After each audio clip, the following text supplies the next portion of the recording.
Welcome, everyone, to today's live stream, episode number 9 of our Elite Dangerous New Adventure playthrough series. I'm Commander Joe, and I want to thank you for coming along on our journey today. So I don't think we have anything on admin notes, so let's jump into our recap. Last week we had talked about encoded materials and manufactured materials, and I said I was going to do some farming off stream, and I did right up until I got interrupted by something. And that has thrown a kink in today's intended topic for this live stream. So what happened is that here, Colonia, they announced earlier this week, that the Pilots Federation was directing members to Colonia, right here.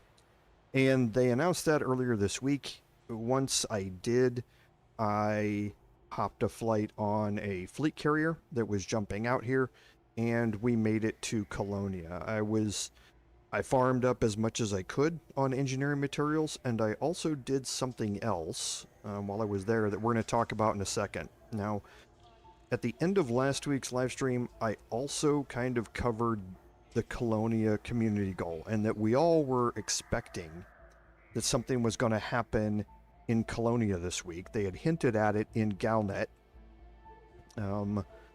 last week, so we were kind of expecting it. So I mentioned a couple of ways to get out here to Colonia, and I mentioned the Fleet Carrier Owners Club Discord, and I even put up a post on my channel listing at that time all of the fleet carriers that were scheduled at that time to leave to go to Colonia. I'm sure that there are still fleet carriers, if you are not out here, that are scheduled to come out here. I'm actually gonna go to Discord real quick and just check the departures board. And yeah, there are 1, 2, 3, 4, 5 more carriers leaving to come out here. Well, 4 more. One just left. But we have one leaving in 5 hours. We have one leaving in a day, one leaving in 2 days, and one leaving in 4 days to get out here. It normally takes... It's actually like 14 hours, I think, of in-game time to jump out here. 14 to 15 hours. Most commanders do it over a couple of days with a stop in the middle. So it's going to take a couple of real-life days to get out here. So if you do want to get out here for the community goal, check the Fleet Carrier Owners Club Discord. You can Google it up and find it, and hop a carrier and come out here. Because today we're going to explain a little bit about what's going on with the community goal, and then we're going to talk about some engineers. So let's go ahead and jump in here. Now, if you're doing a community goal, especially one that is cargo hauling, again, you want to be in solo. There's a couple reasons for this that I'm going to explain once we get in here. So let's go ahead and jump in here real quick, and we'll quickly look at kind of where we ended up last week, what I did off stream, and what we're going to be doing to start things off here.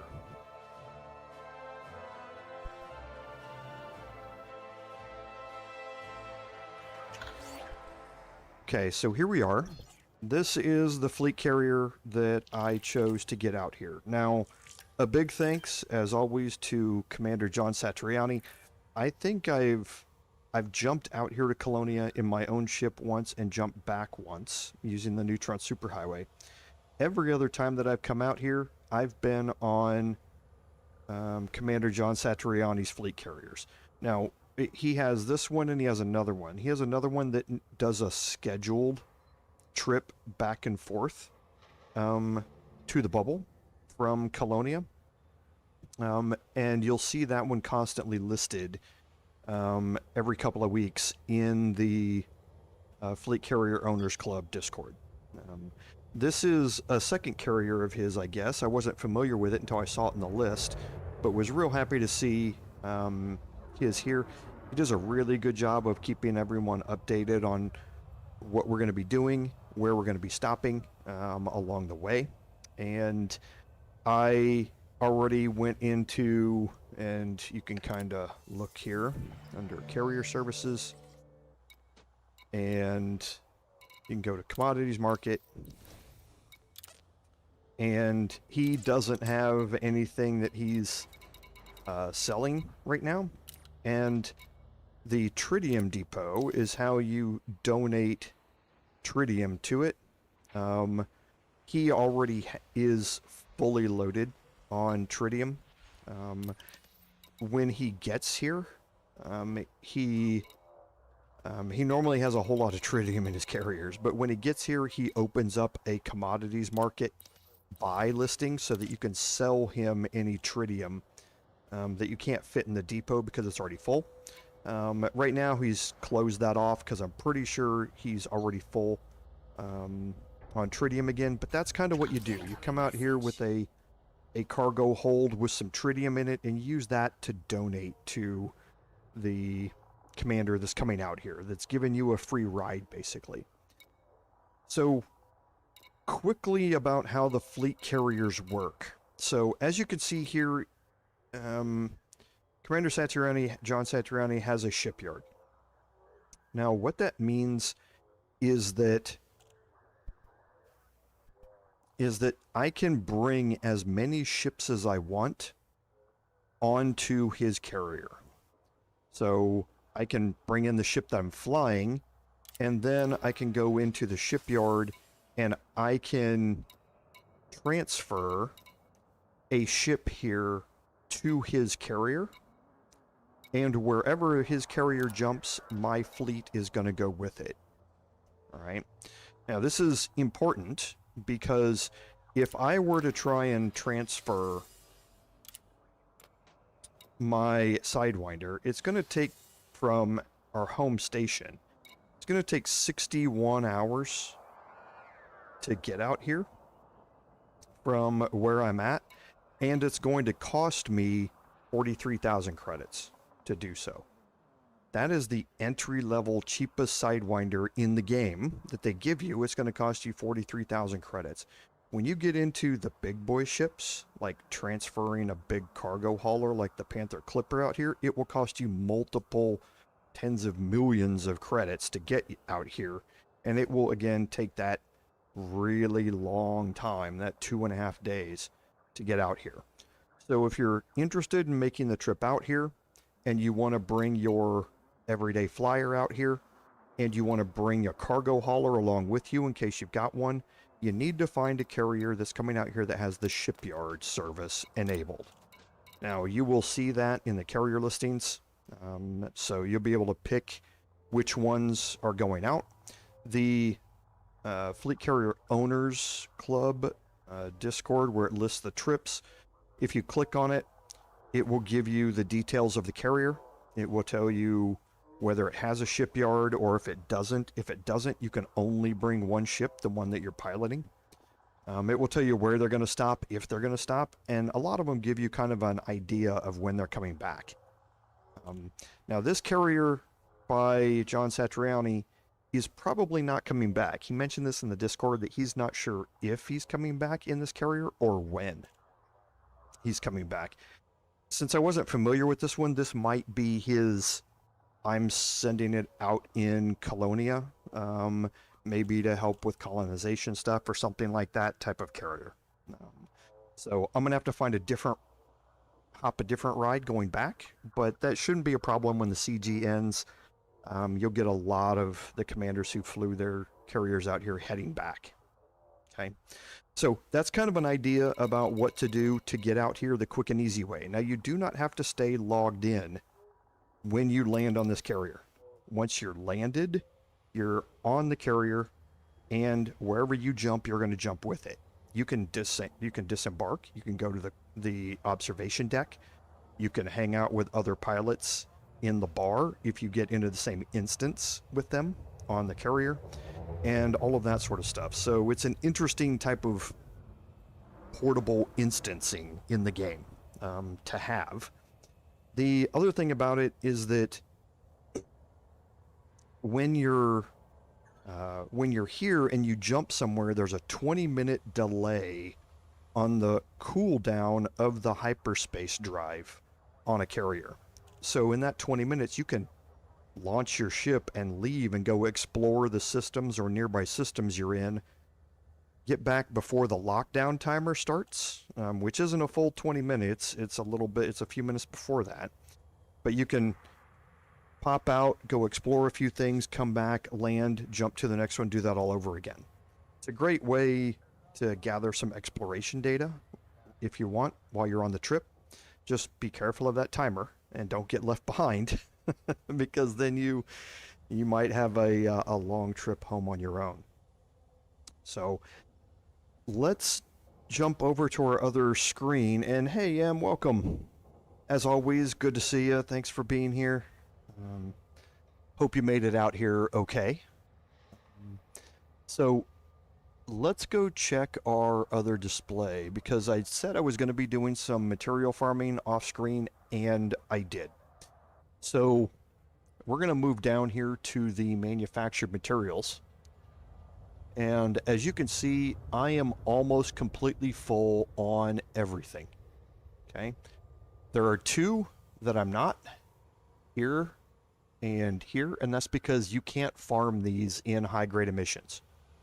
If I'm hovering over it, you can see that the only way to get these is from mission rewards. And we have a special thing that we're going to do to get these as mission rewards, but also at the same time do something else that's going to benefit us later. So I've used some of these materials down here. You can see I'm a little short on some of these grades of materials. And some of these grade 5s, I'm not fully at 100 anymore because NapsterJoe.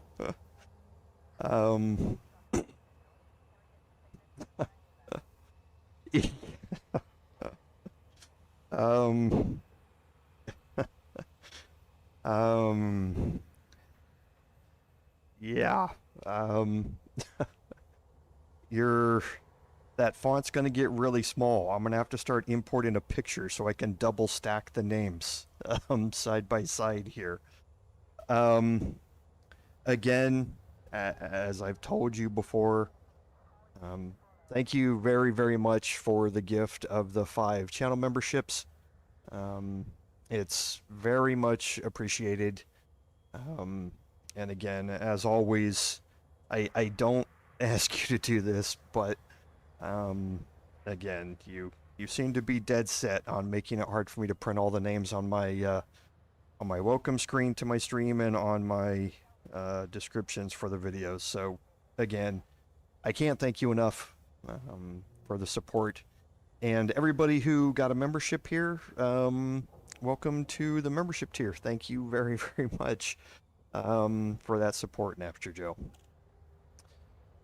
So, as I was saying before NapsterJoe so wonderfully interrupted me, I've used some engineering materials here, and the data, you can see I'm not quite full on. I got interrupted while I was farming these, and wasn't able to get everything filled up in here. And I used some of them to do something I'm going to talk about here in a second. But I do have a good stock of engineering materials out here with me. Now, why am I short on engineering materials when I was out there filling up? The reason for that is this list here in ED Material Hubber. There are 4 engineers out here in Colonia. The developers realized that making people jump 22,000 light years back to the bubble if they wanted to engineer their ships was a bad thing. They wanted people to be able to completely move out here to Colonia and have their own life out here and never have to go back to the bubble if they didn't want to. So they created some engineers out here. And these engineers are a little special. For instance, if we look at the dweller here, he's got 4 different items that he can engineer. If we look at Elvira Martuk, she has 4 different things that she can engineer. The Colonia engineers, which are marked by this Colonia symbol, Mel Brandon is one of them. Look at all those things that they can engineer. Same thing for the remainder of the Colonia engineers. Marsha Hicks.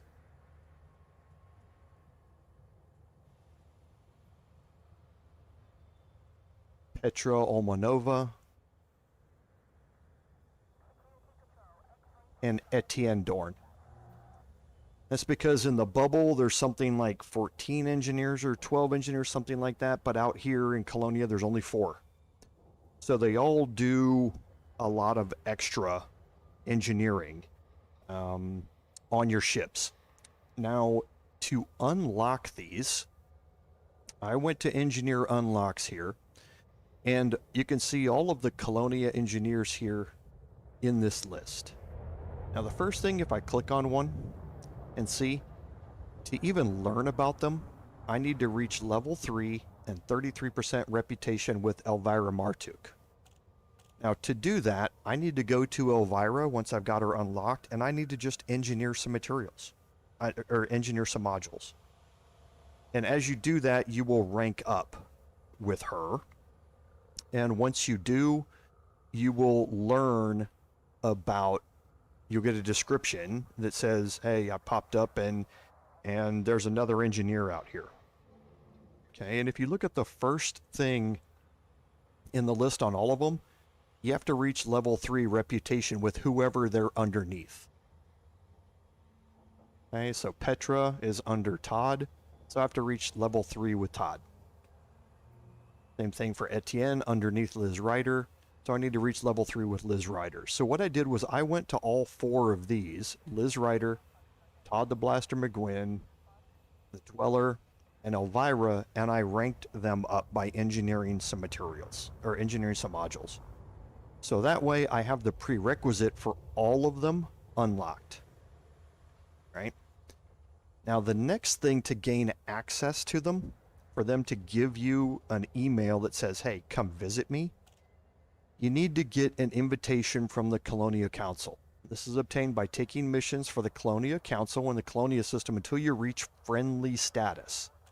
A special invitation mission will then be available. So what I need to do now is I need to raise my reputation with the Colonia Council to unlock all of them. And we're going to be able to do that while we're doing the CG here. So let's go back to our main screen here and let's take a look on the map of, well, first of all, let's look at our email. Because you'll see some invitations here. These were unlocked as I was leveling up those other engineers. Okay, so there's some other engineers that I now know about and have an invitation from back in the bubble. These are all bubble engineers that were unlocked when I was leveling up the others. Okay. Also, my power play ended, and I've got new assignments for my power play, which I won't be doing out here. So let's take a look at the map. Okay, now the map looks a little different. There are a lot of stars out here. A lot. And if you zoom out, the reason for that is because we are much closer to the galactic core. So here's where the bubble is. And if I just click on one of these, 22,000 light years away from where we are. Right? So we are much closer to the core of the galaxy. Sagittarius A is the supermassive black hole at the center of our galaxy. And we are real close. If we actually go zoom in here to, we're not going to be able to find it in this cluster. Here it is. we're only 11,500 light years away. Okay, and you can see how dense the stars get here in the core. It's kind of crazy what's here. But we are much closer to Sagittarius A all the way out here than you are in the bubble. So a lot of people, when they come out here to Colonia, will just make that trip out there and visit the center of our galaxy. So it's a great place to kind of start exploration as well. But being in here, let's kind of zoom into the bubble, and we're way galactic north here, so let's kind of look.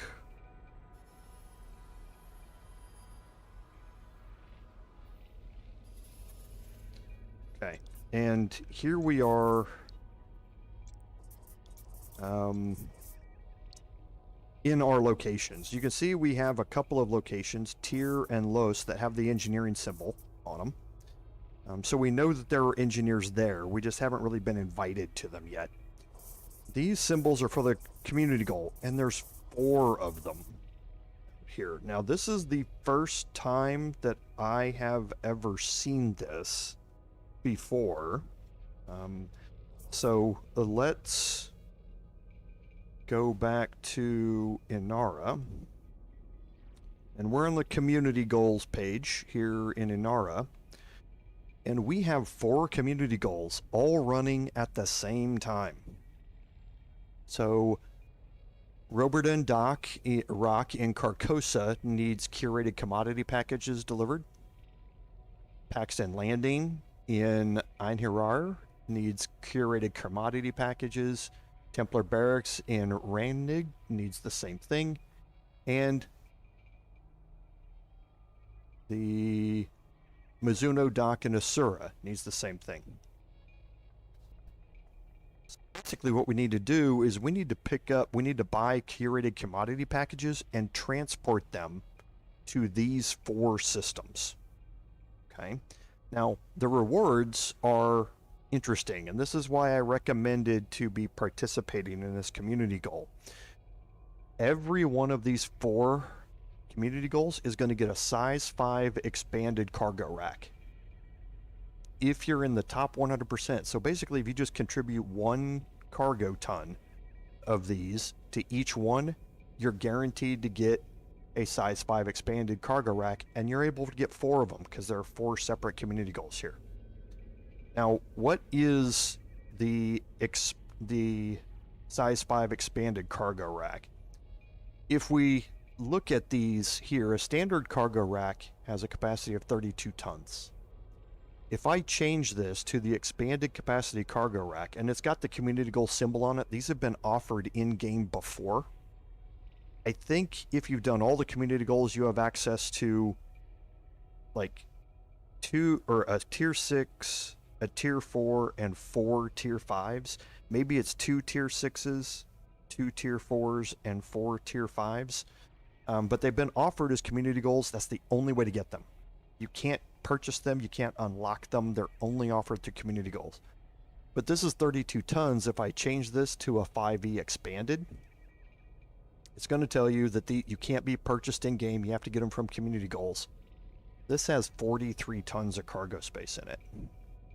That is a 34.4% increase in cargo capacity over the base module.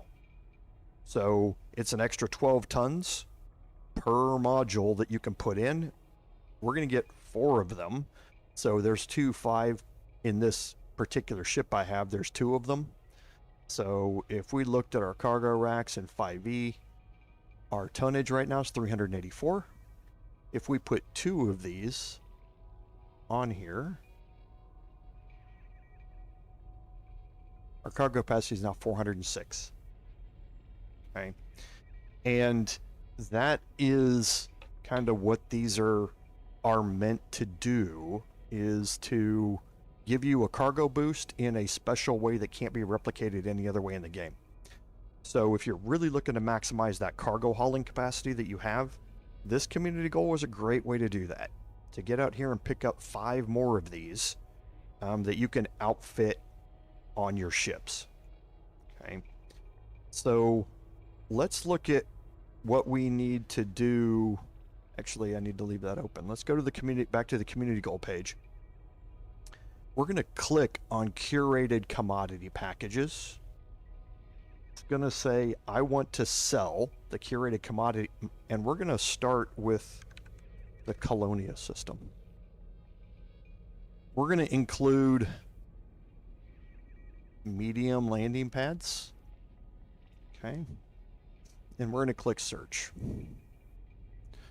So now what this is doing is telling us that at Jacques Station in the Colonia system, you can purchase them for 346 credits. At every other one of these 4 stations, you're going to be selling them for 15,750. That is a massive profit per ton. You're getting 15,500 almost credits per ton. And this is a great way to make money, up your trade reputation or trade rank for your pilot and all of that sort of stuff. There's something important to look at here, and that is the symbols. So this is a Coriolis station. So is this. This is an asteroid station, which is cool. I don't know if we've seen one of these in game before. I think we did see one before. But if you haven't seen it, this is a great time to see one. All 3 of these have large landing pads. Paxton Landing is an outpost. It only has medium landing pads, not large. So, like me, I'm going to come out here and buy a ship out here for this community goal. I didn't bring one with me. I brought my bubble bus, my everyday driver out here. I'm going to buy a ship when I get here. If I want to participate and kind of maximize going to all 4 of these, I'm going to get a medium ship that can land at Paxton Landing. Okay. So that's what the landing pad here is for medium. So if you want to contribute to all of them and you only brought a large ship out here, you're going to be out of luck. You're going to have to buy something so you can at least drop off 1 ton in a medium landing pad to complete all 4. The other thing about this is that these outposts normally only have 1 medium landing pad. This is the other reason I said you want to be in solo. If you're out here during this community goal and you're in open trying to land at Paxton Landing, good luck. I'll just say that right now. Good luck. You are almost never going to end up in an instance by yourself. And everybody's going to be sitting there spamming the request docking permission button to try and get access to that landing pad. And then if some commander decides to sit there on the landing pad and not drop his ship down inside, you can't land. Just be sitting there while he's looking at the map or doing whatever and figuring out what he wants to do next. You don't want to do this in open. You just don't. Okay. So now that we're out here, let's make our way over to Colonia.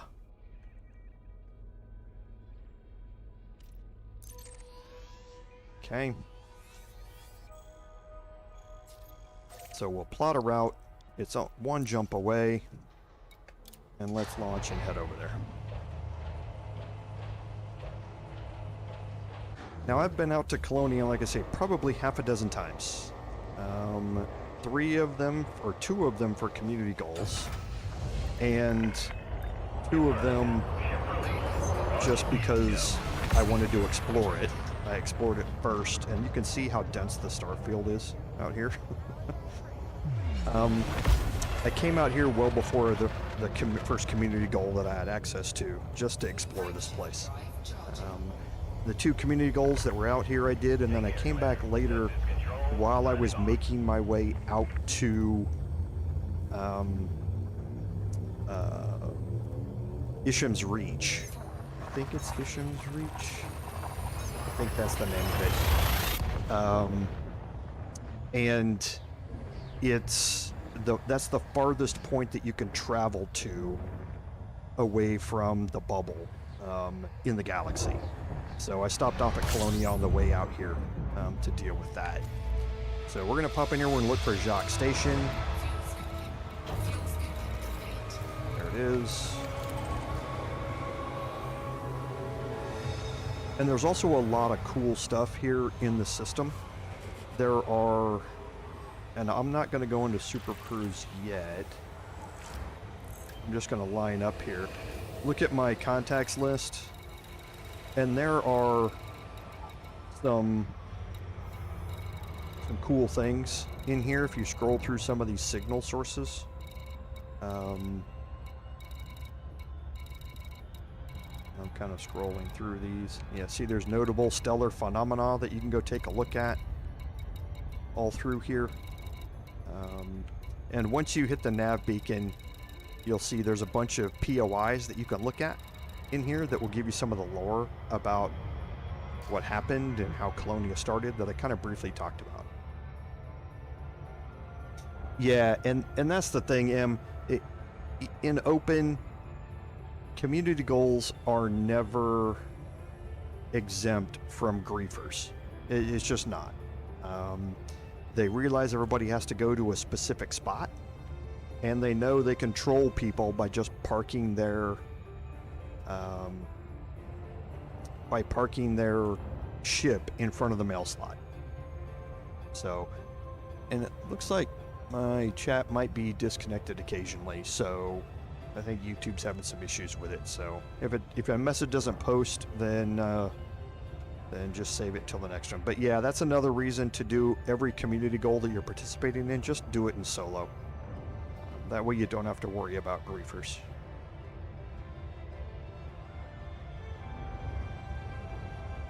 Okay, so let's pop into Jacques here, and I haven't really been paying attention, so it looks like it's on the near side of this, but I'm behind it.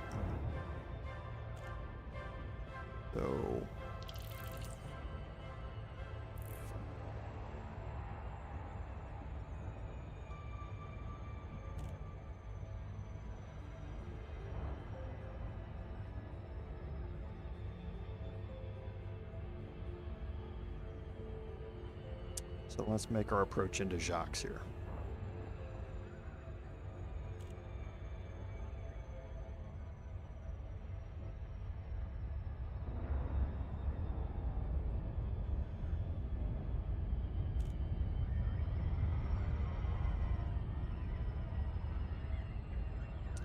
And I'll approach a little bit on the inside just so I can get better lined up on the mail slot here.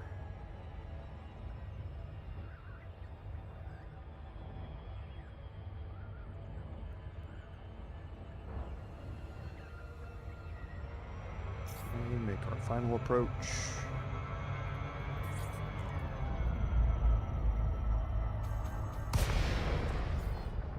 Okay.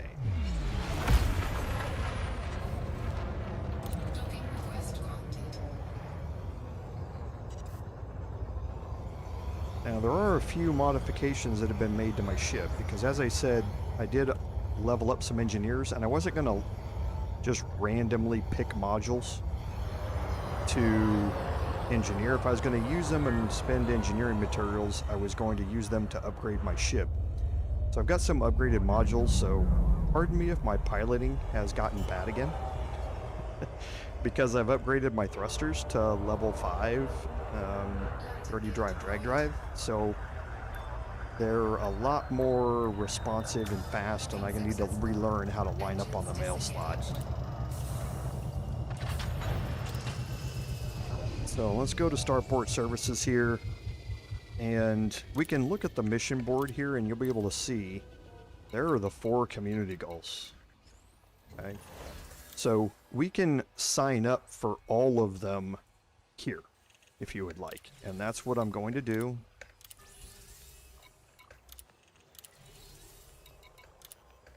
Okay, so now if I drop cargo off at any of these, it's going to be contributing toward your contribution down there in the corner. And you can see kind of how these things work. Masuno yeah. Yeah, you're gonna see more than your fair share of those, NapsterJoe, trust me. Now that I've got those increased thrusters, she's she's much more difficult to handle just because she's so responsive. But you can kind of see how these things normally end up working. The highest community goal here in this list is going to get the most work. And it's going to gradually decrease as you go down this list, except for Paxton. The reason for Paxton is, again, because it's a medium pad. Most people brought their Super Panther Clippers with 1,100 tons of cargo space in them to maximize how many credits they get for these community goals. And that means they can't sell anything to Paxton Landing. Okay. So Paxton is going to get a lot less because people brought big cargo haulers out here for all the credits. I'm not really interested in the credits so much, but if I was, I would be doing the same thing. I'd spend my money buying a large ship here because my Mandalay's medium. It has 80 tons of cargo, and I'd go drop those off at Paxton Landing. And just get 1 ton there, get my cargo rack, and I'm good. I'm not going to do that here, though, because I learned my lesson. The past 2 community goals that have been out here, one of them was a rare goods community goal. And those rare goods were only available from a medium station.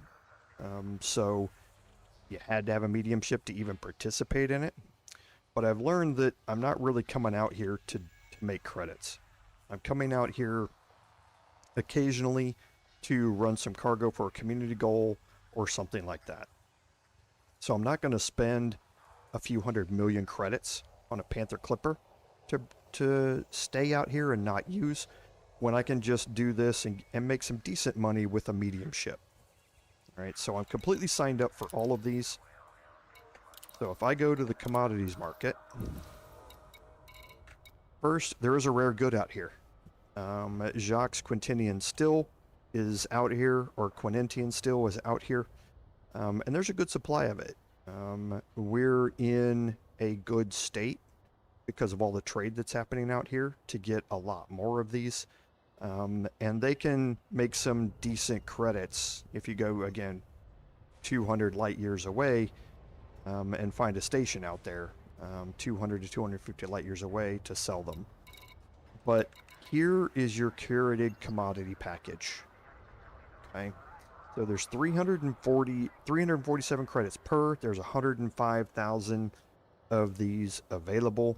It's going to keep replenishing every day, so you don't have to worry about them running out. But what I'm going to do first here is I'm just going to run around to all of the stations. Got 80 tons of cargo. I'm going to fill that up. And I'm going to go around to all of the stations here.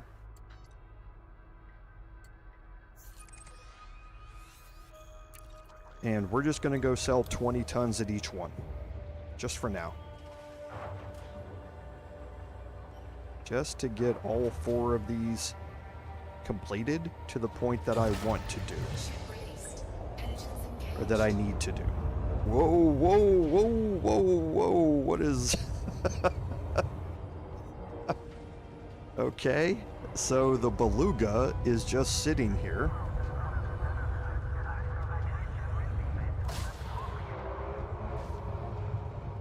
Oh, wait a minute.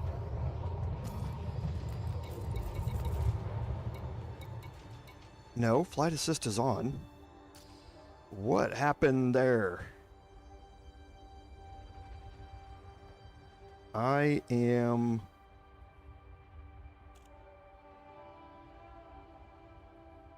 completely and totally stuck. Cargo scoop deployed. Cargo scoop retracted. I am stuck in here.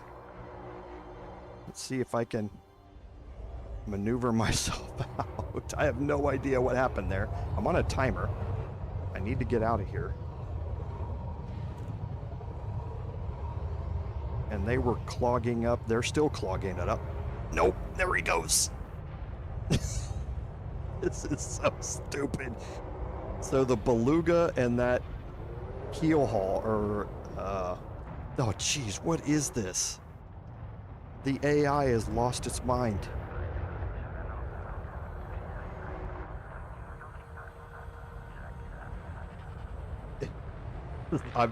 I've never seen this before. Are you gonna go? Or are you gonna sit here again?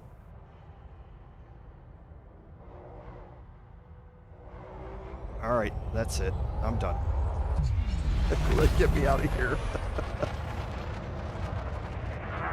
Okay, so I'm out. So there's something else that's cool here in Colonia. We haven't seen these yet because we haven't been into a system that has or a station that has this service available. This is the Fleet Carrier Administration Service. If you want to buy a fleet carrier, in Colonia, this is where you have to come to buy it. Okay, so if you jump into a station that has this, you're going to see this thing sitting outside the station. And it's really cool to look at. You can see a fleet carrier kind of docked here in a dry dock. And you can see the station that it's connected to. Yeah, and the AI is trying to grief me. So that was a little crazy. I haven't run into that before. So yeah, you can see a carrier administration station here as well. That's pretty cool. And yeah, hey, Card Nerd, welcome to the channel and to the live stream. I appreciate you being here. Yeah, it's a little crazy. I specifically went in solo to try and avoid this, but the AI seems, like Kim said, seems to be wanting to grief me.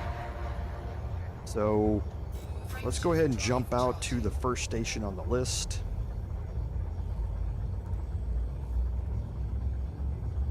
Yeah, I would never even dream of trying to be out here during this community goal in open.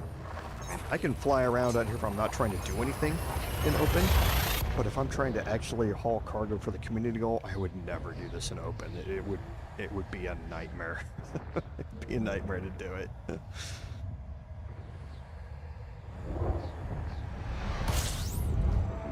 Okay, so we'll open up our panel here. And we'll look for Mizuno dock. I'm also going to bookmark that.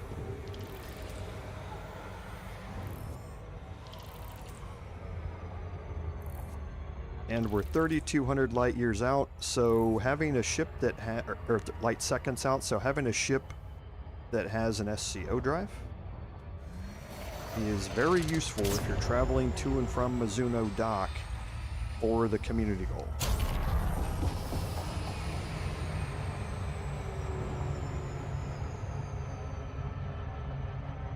Now, you can put an SCO drive on any ship in the game, but as I've mentioned before, only the new generation of ships are optimized for the SCO drive.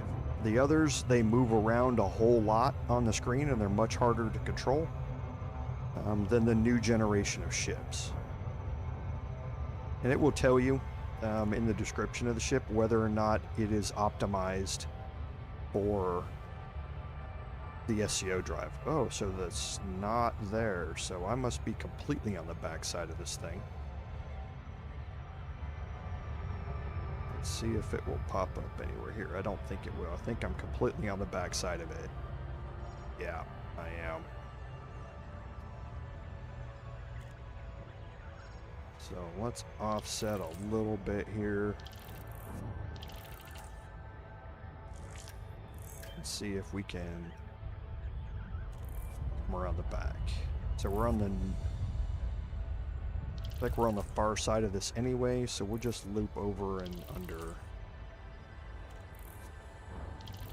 Come in. Yeah, we're kind of tangential to it right now, so we should be good. And yeah, there's the mail slot there.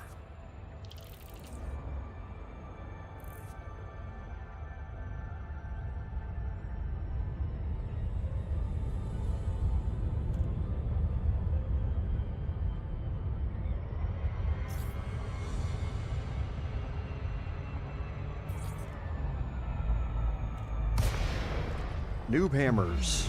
Wonderful. Wouldn't be a community goal unless there were noob hammers involved on the stations. This is an independent star system, Commander. Request docking permission prior to touching down. He is so fast and maneuverable now. I gotta get used to controlling it again. So you may see me making some overshoots and all that sort of stuff when I'm landing. Because, yeah, she's so much more responsive.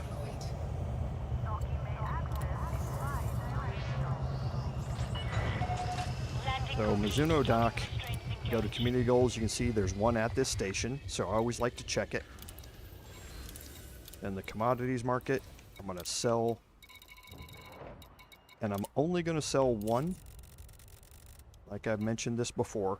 You can see I'm making 15,403 credits profit on every one of these. Okay, so now if I head out, go back to the mission board, I check community goals, my contribution counted, I've got 1 unit. So now I'm going to go sell the other 19 tons here.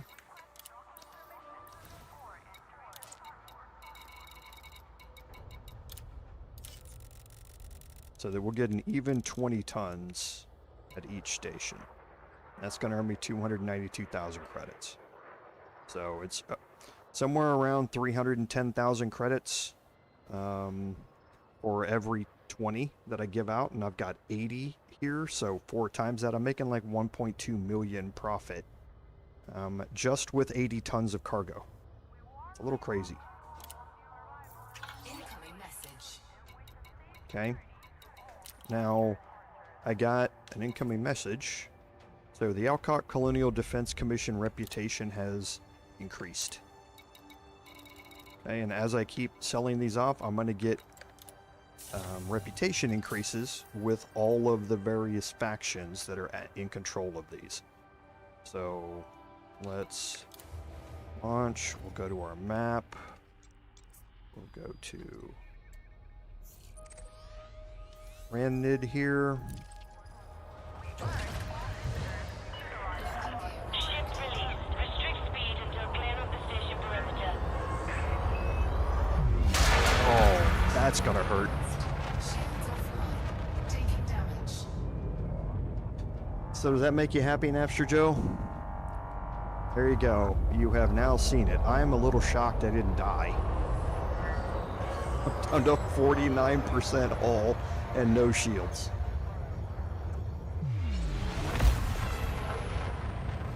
So there you go. There's the first massive piloting fail since my engineering upgrade. Now it'd be just like me to get hit by the noob hammers. So looks like I'm clear. Oh jeez.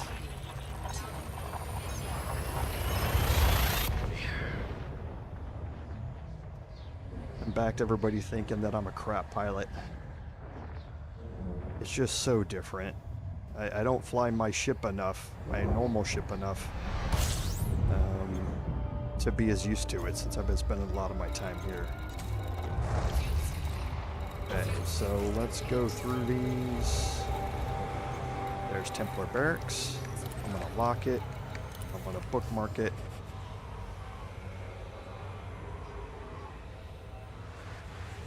And I'm just gonna get away from the star here.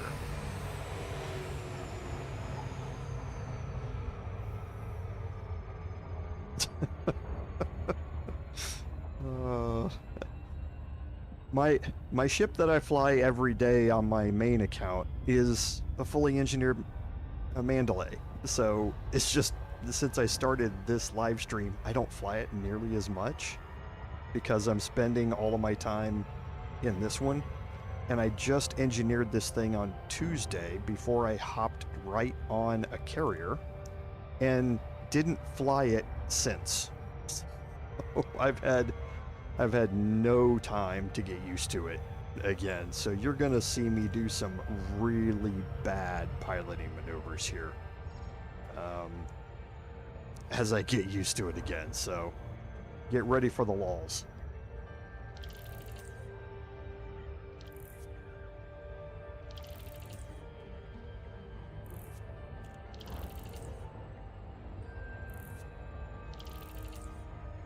Yeah, cause see in the unengineered one that I would have held up on that,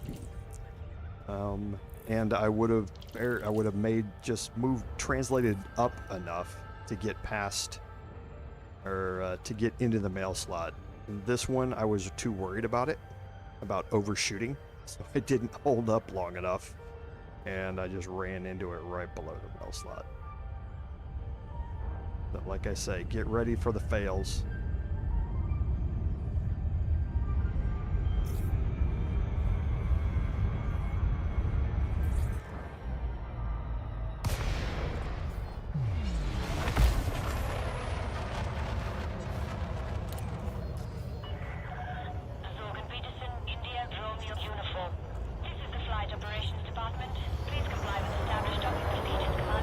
Hey, that one wasn't too bad.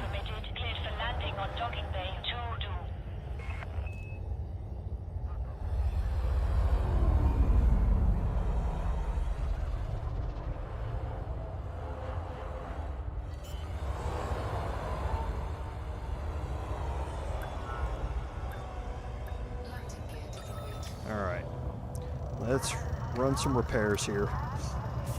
10,000 credits worth of damage to my hull. And let's sell off 20 tons here. So again, I always recommend that you check this. Make sure that you're at the right place, and that it says community goal at this station.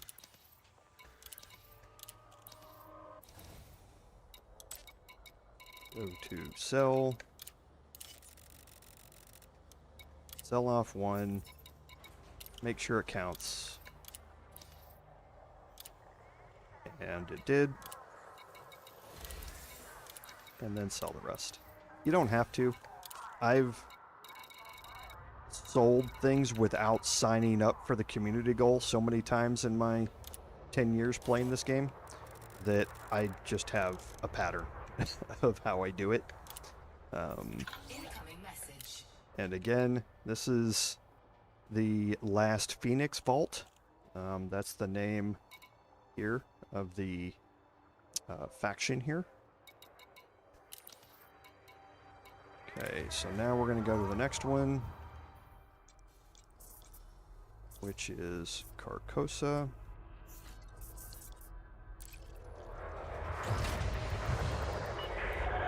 Ship released. Departure authorized. Cargo scoop deployed. Cargo scoop retracted. Alright.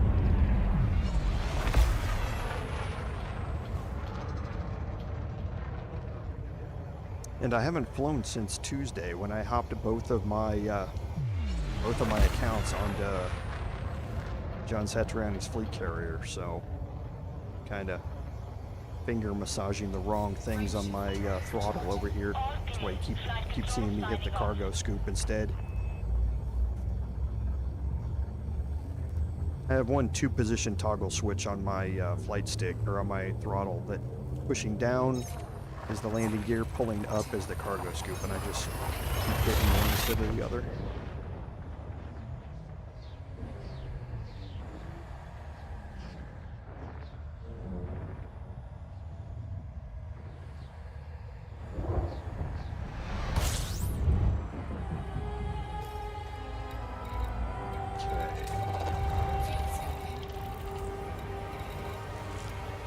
So here's Groberden Rock.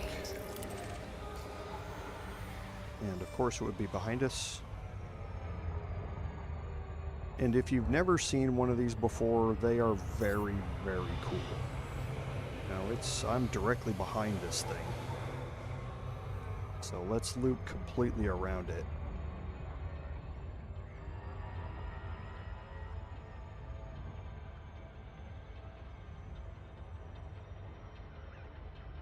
So much viewing space in the Mandalay. I'm looking straight up over my pilot's seat right now.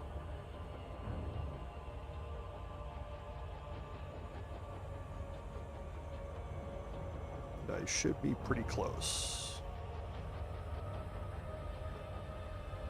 Okay, yeah, we're pretty much lined up on the mail slot now.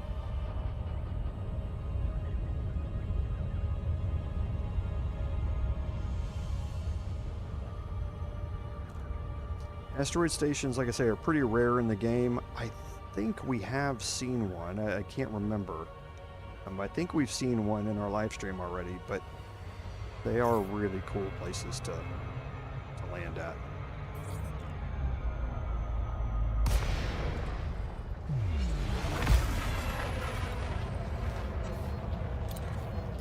And we'll turn our night vision on so you can kind of see.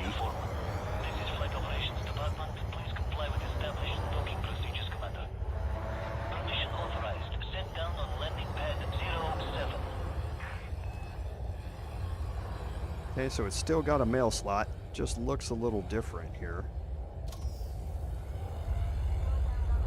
We're looking for pad 7, which is right down here, and you can see the rough texture on the interior.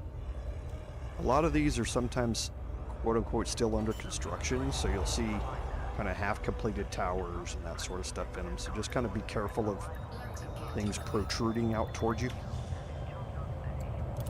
when you're trying to land. Landing complete. Dispatching ground crew. Be advised, Okay, so one at the station. uprising in this system. Be careful who you side with.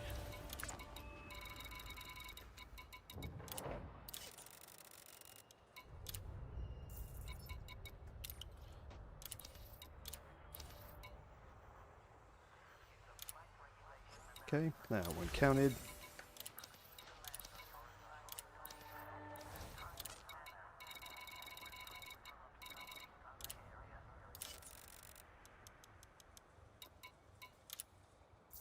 Incoming message. Okay, and again, this faction here's the Nameless. It's a cool faction. I like it. And now here we have one more at Einherjar. Close in pronunciation, maybe. And yeah, see all these protruding things? Just kind of be careful when you're at asteroid bases. They tend to be a little cluttered.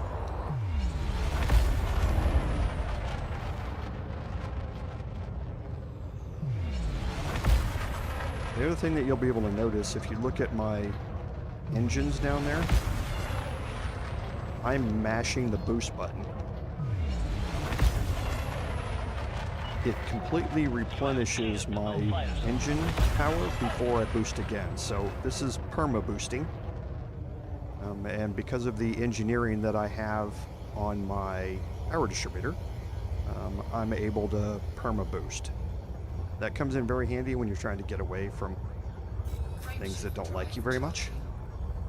You can just continuously boost while they might not be able to, and they keep falling farther and farther behind you.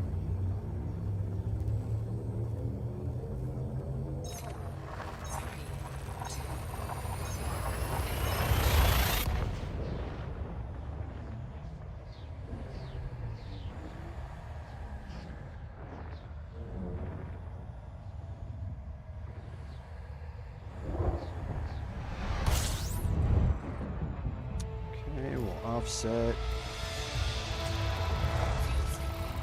And there's Paxton landing. Because I'm in a medium ship, I can land there without a problem. And it's not too far out, so I'm just gonna make my way out there leisurely. And it looks like this station has, it might have 2 medium pads and 2 smalls, but we'll look at it and see.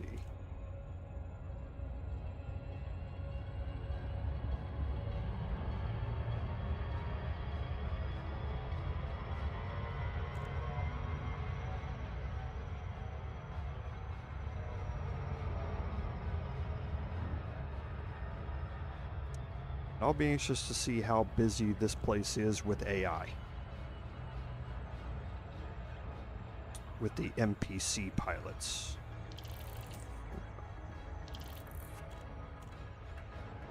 Okay, so it looks like I'm up at the top of this. Yeah, I'm right at the very top, so it doesn't matter how I approach. Well, I'm a little bit on the backside. So I'll come around on a tangent.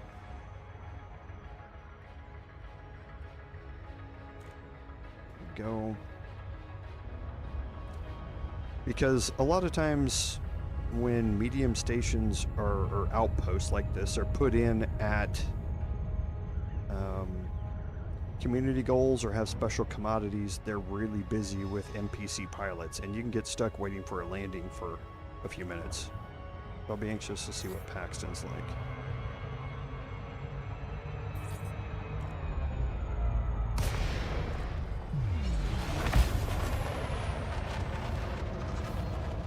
Docking request granted. Okay, now these I'd like to go into night vision. So here's pad 4. That's my pad. That's a medium pad. I'm gonna look at the other side here.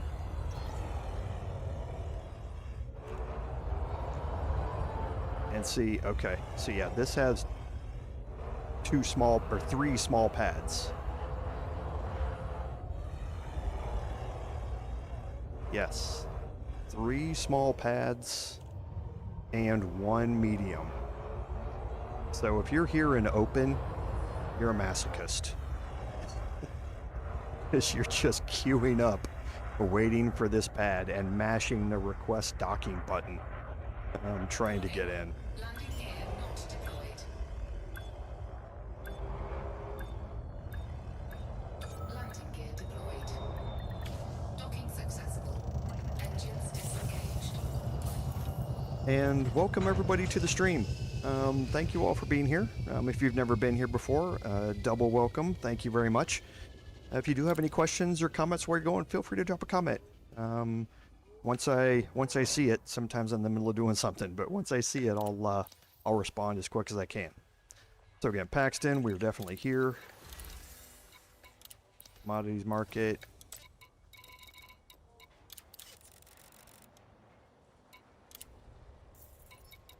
Sell 1. Check the community goal. 1 unit collected.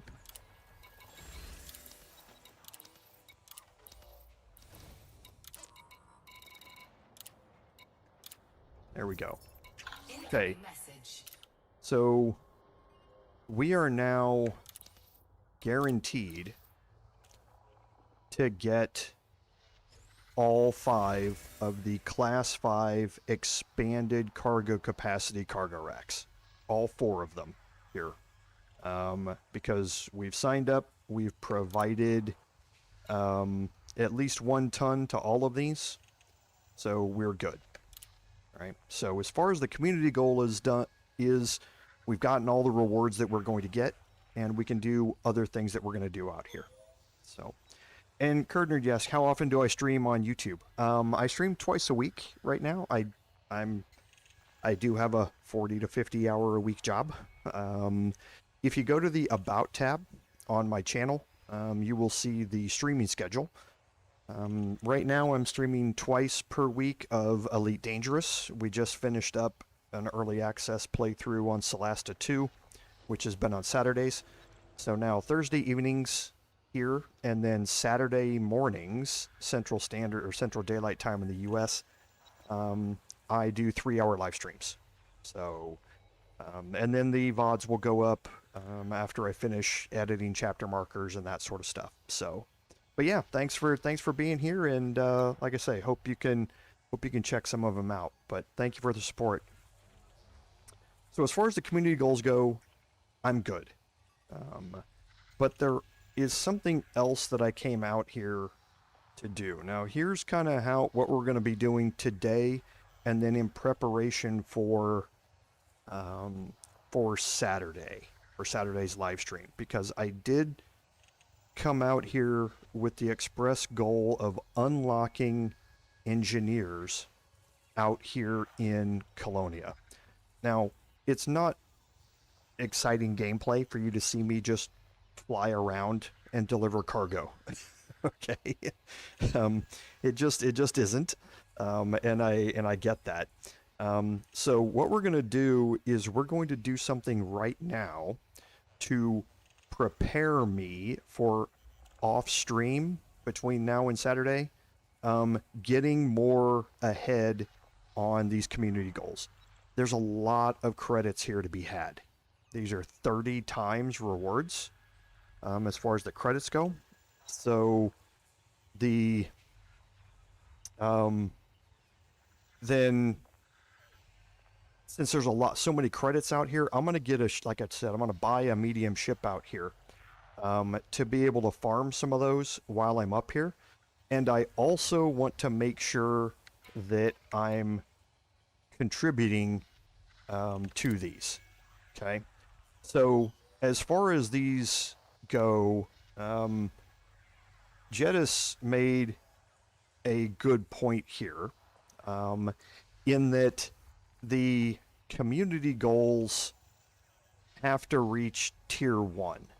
Now, this is something that is, I'll say, contentious.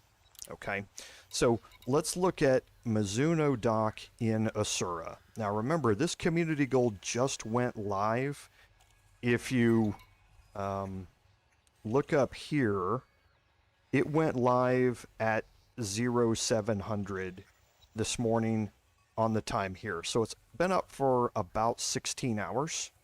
Okay, and Mizuno Dock here is about 30% maybe of the way to tier 1. Okay, Paxton is nowhere near tier 1. Okay, Templar Barracks is maybe 10%, and Robert and Rock is less than that. So the way the community goals are written here, if you go to information and you look at these,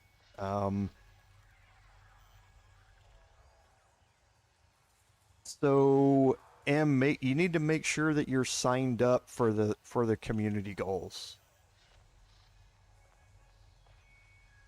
If it says that you're insufficient contributions, I'm not entirely sure if you're signed up or not.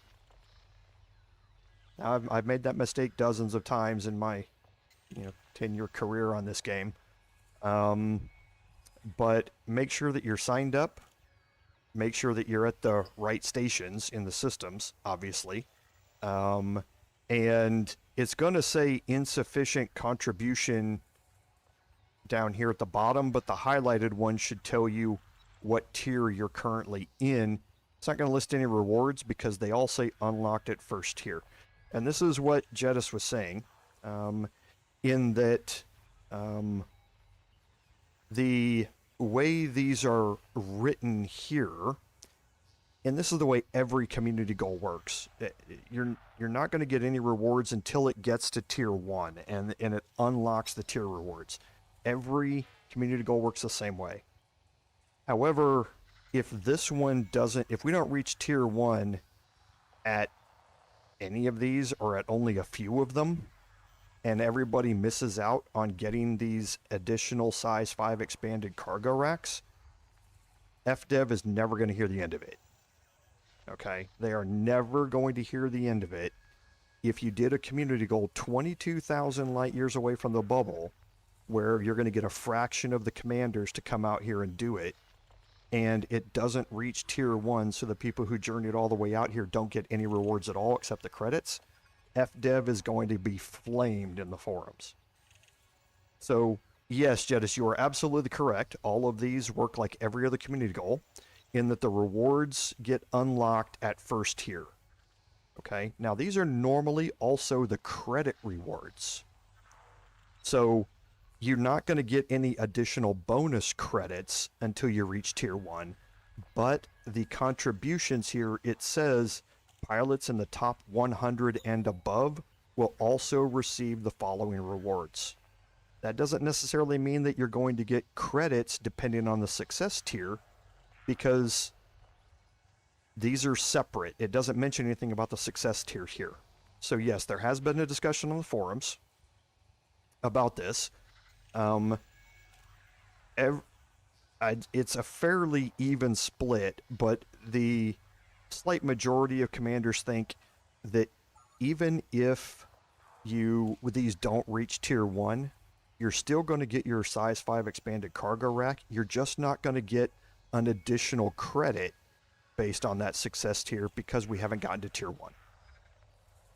So, but again, like I say, it's possible that FDev, if we don't reach tier 1 at any of these, FDev doesn't give anybody a size 5 expanded cargo rack for that particular one. If they do, they're never going to hear the end of it. And I expect that very quickly FDev would reverse that decision and give everyone who participated in these 4 the size 5 expanded cargo rack, even if you don't get additional credits up here. So that's my take on it. But yes, it's a good point that you make, Jedis. The forums get a little reactionary too. You know, you've been on them, so you kind of see how they work. So let's do the next thing on our list here, and I'm going to change back over to my display here. We have Inara up, but I'm going to switch over to, yeah, and that might also happen. There is sometimes a delay. I noticed this a lot when I was on console, that there was a big delay. I'd contribute to it and it wouldn't pop up. If you're in open, you're going to see that delay a lot more often. If you're in solo, it really just kind of depends upon internet connection and what your ping is and all that sort of stuff. Yeah, and like I say, Jedis, we're just going to wait and see. I mean, if you've read the forums, so you know what they're saying, and everyone there is ready to flame FDev if they don't get it. You just, yeah, we all saw it, so we'll kind of see what happens. So I'm not going to worry about it until we get to that point. So for the rest of this community goal, I'm going to buy a medium ship. I'm going to outfit it out here in Colonia, and I'm going to use it off stream to continue participating in these community goals. Now, if I'm looking to maximize my credits, I would get a large ship, like I talked about earlier. I'm going to be specifically focused on flying cargo to and from Paxton, just in case we get into this scenario where we have to reach tier 1 and they're militant about it. I want to give myself the best chance I can. And there's a group of pilots that have mentioned this in the forums, that's what they're going to be doing. They're going to be focusing on Paxton because not everybody brought a medium ship out here. So looking through the medium ships, and I'm going to bring up a new window here and go to Coriolis. So I'm going to sort this by cargo capacity. And I'm going to come down here and I'm going to look for a medium ship. The medium ship with the highest possible cargo capacity is the Type 8 transporter. Right? Now, I've actually never owned one of these. This is one of the new generations of ships, which again is good because I can use the SCO drive on it easy and fly that 3,500 light seconds out to that station. And this gives me the ability to land at medium pads while I'm out here. The previous one that I was using was was my Python. In my personal account, I have a Python left out here to do that. The Corsair, which is a new ship, beat it out just slightly, but the Type 8 transporter is now the king of medium size hauling. Right? So what I did was I put together a quick build on a Type 8 transporter here, and we're going to look at this here in a second, but first we need to go for an outfitting search. We're going to look for a Type 8 transporter near Colonia, and we're going to run a search.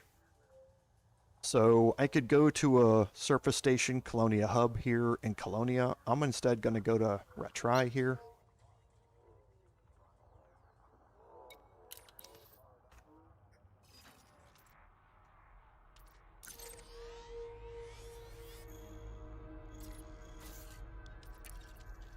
and we're going to buy and outfit our third ship. The one we were given, the Mandalay that we bought as soon as we got the credits for it, and now this one. And this ship is not going to come back with me from the boat. It's going to stay out here. That way, if they do something like this again at some point, I've got a ship out here ready to be used. Frameshift drive charging.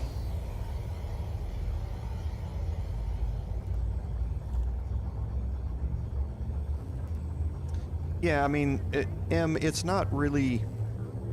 If you're just out here to get those cargo racks, there's no reason for you to spend credits on a Type 8. There really isn't. I have a boatload of credits. Like I said, I've got almost 3/4 of a billion credits. So for me, it's not a big deal. But for other people who are short on credits, there's no point in spending the credits out here just to do this. Now, I will say that what you can do is run a few of these in your Mandalay. You'll see how many credits you're making in profit every trip, and you can probably save... Oh, there's a loop of shame. There you go. Let's see if I beat it. I did.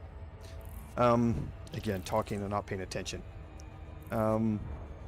You will quickly see that you're going to be able to earn enough credits to afford one out here, if you would like. And I'm on the back side of this thing too. Yeah, then if you're here to get credits, then you really want to buy a large ship, a large ship that is cheap. Now, the thing about large ships that are cheap are most of them are the old school ships where you're not going to be able to use an SCO drive as efficiently. It's going to generate a lot of heat and you're going to be bouncing all over the place. And that ship is a Type 9 Heavy, which handles like a flying brick coated in concrete. So it's harder to get away from pirates and that sort of stuff if you're looking to do it. But it can haul a bunch of cargo. I think it maxes at 768 tons of cargo.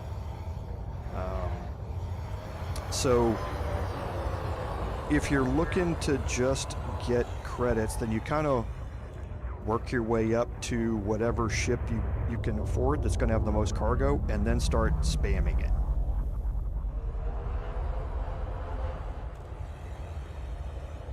So we'll look real quick once we get here. I'll change back to my other screen and we'll take a look real quick.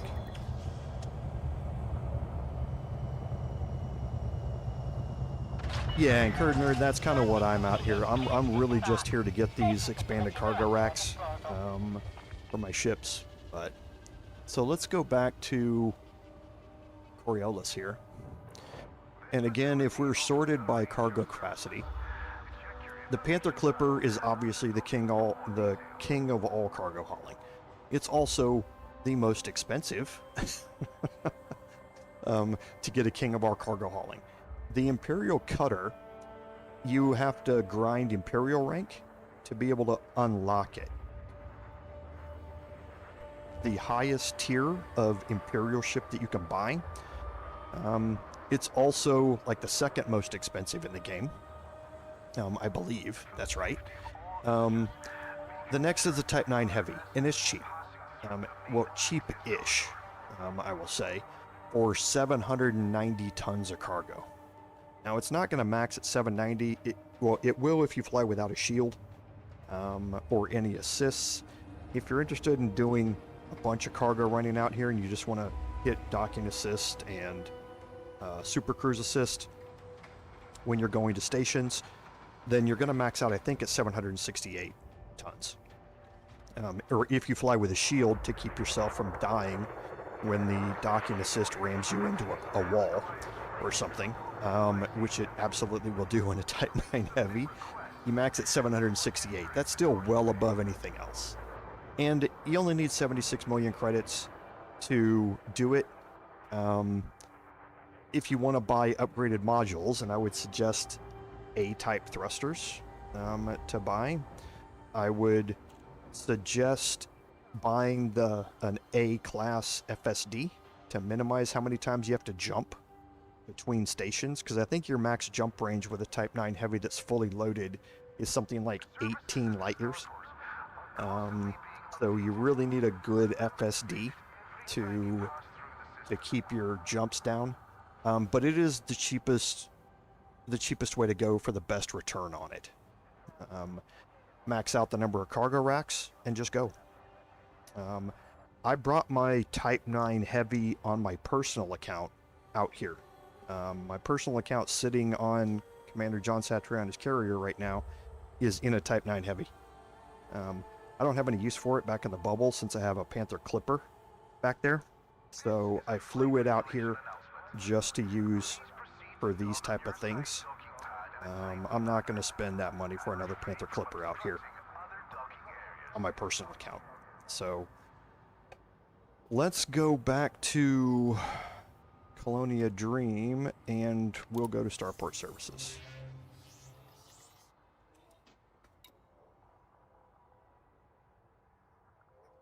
And we'll go to Shipyard and we'll go to Purchase Ships. And yeah, if it's too expensive right now for you, look at the lower tier ones. But they're not going to be a whole lot cheaper. You can get something like a Federal Dropship or something, what I think is around 100. You can get a Type 7 Transporter, which I think is 300, and that's like 18 million, I think, or something like that. And that's probably the next cheapest option for you, is to do that. The Type 8 Transporter that I'm going to be getting is only 38 million. You'll see it here, right there. So it's still a cheap, economical way to do it. It's more expensive than the Type 7, but it also has 100 more tons of cargo space than the Type 7. So you get your money back quicker and are able to progress toward that Type 9 Heavy if you want to get one quicker. So my suggestion here is to not spend a whole lot of money on getting a whole bunch of ships out here. You're here for the credits. Pick up something economical like a Type 8, or if you could afford it, a Type 9. Grind as many credits as you can out here, and then just leave that ship out here. So, the Type 8 transporter here, we're going to pick this thing up. This is a medium ship. You can see landing pad requirement over at the right is a medium ship. And we're going to purchase it for 37.5 million, and we're going to store our current Mandalay here. Okay, we're going to confirm. And I've never flown this thing before. Yeah, the NIM, it's a great ship. It's a little more than half of what the Type 9 can do, but it's much easier to fly. And it is half the price. So let's go to our outfitting here. We can get rid of these pulse lasers. Don't need those.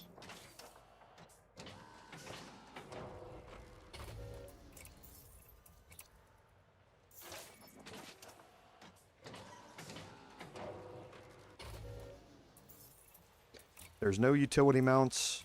Core internal we're going to come back to. Optional internal. So the Class 7 slot has a 6E cargo rack in it.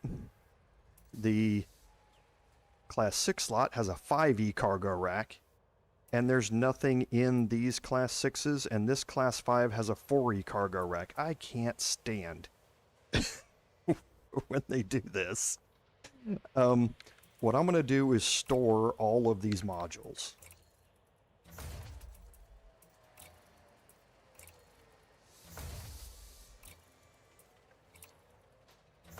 Okay. Now my Class 5 slot here I'm not going to be using for this for the shield generator.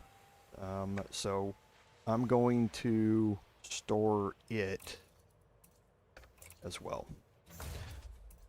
So the Super Cruise Assist module, I'm going to store it just for now just because I'm OCD about this sort of thing. So my empty class 1 slot, I'm going to get an advanced docking computer. If all you're doing is running cargo, turning this on so it lets you, it approaches the station and it lands at the station and it takes off from the station, helps relieve the monotony. You can not look at your screen for a while you're watching a movie or YouTube or something, or one of my videos on YouTube. I normally don't fly with it on, but in cargo situations like this, it removes the monotony of it. And I always have the docking computer in the other class 1 slot. The class 2 slot I don't use for anything, so I'm going to put a Super Cruise Assist module in here. I've already got one, so I'm just going to re-equip it. The class 4 slot here,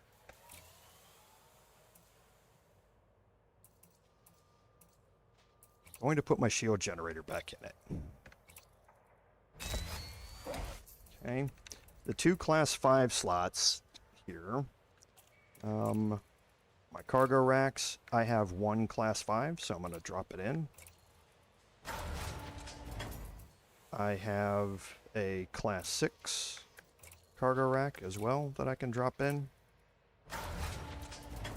Okay, and then these, I definitely want to max these out. So I'm going to put a 7E in there. I'm going to put a 6E in here. And a 6E in here. Oh, wait a minute.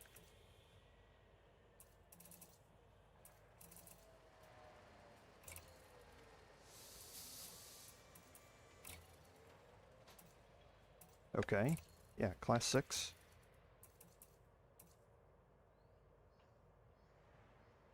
Oh, module will exceed maximum mass. Okay, that's right. Forgot about that. I need to go back to my core first. Loading up all of that cargo is going to... Yeah, and you can kind of see the build that I'm doing.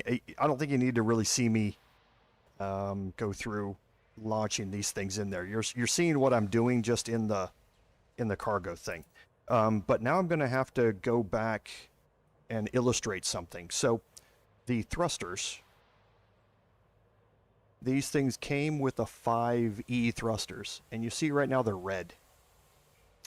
When you use your cargo racks or your cargo racks here and you add tonnage, that tonnage shows up in your maximum over here. So my laden is 896 tons. That's above the 840 ton maximum mass that my thrusters can do. Okay. So when you hit that limit, you're going to have to upgrade your thrusters. Now I want these to be 5A. So let's kind of go over here and you can kind of see what happens. If I go to put in this class 6 cargo rack, I can't put it in. And it says module will exceed maximum mass down here. So if I go back to my core internals, I don't know if I can buy 5A thrusters here. We'll see. I can't. I can only buy 5C and 5D. So I can buy those cargo racks anywhere. So let's go find somewhere where we can buy those out here. So let's go back to outfitting here. We're going to change our search. And we're going to go to thrusters, and we're going to look for 5A. Near Colonia, do a search. And we want to exclude fleet carriers.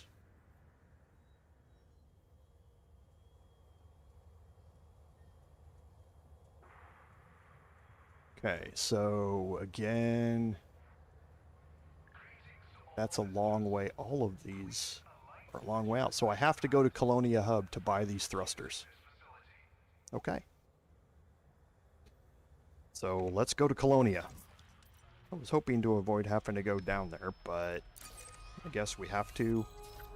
So we're going to go to Colonia Hub, which is on one of these. Let's actually fly there first. And then we'll look for it in our contact list.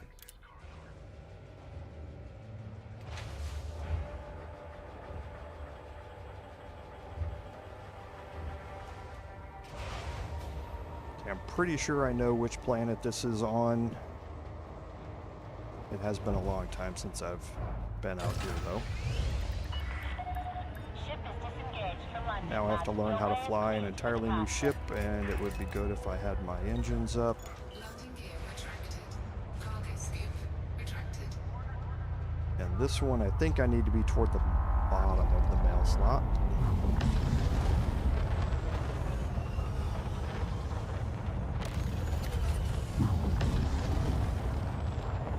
Ooh, she's got a weird engine sound.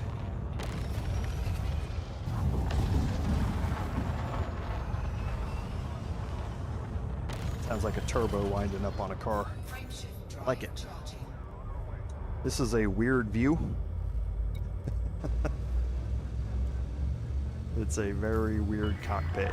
You are now clear of station perimeter. Goodbye, Commander. 4, 3, 2.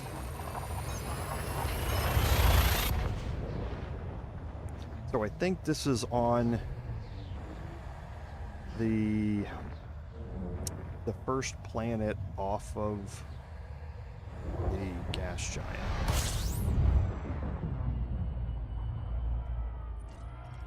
I think it's here.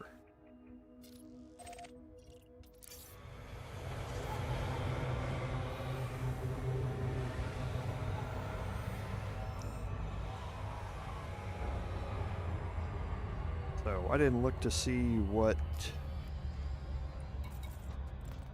So it comes with an SCO frameshift drive. All the new ships normally do.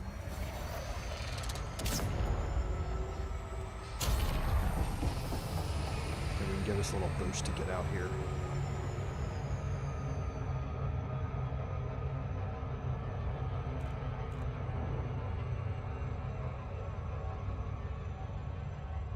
I'm on the wrong side.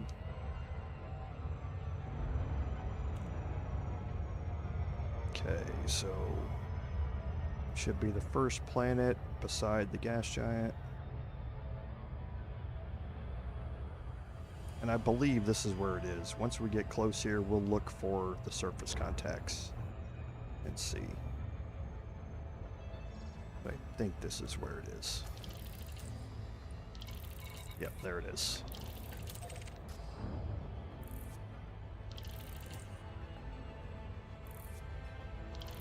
See how well this thing handles in gravity.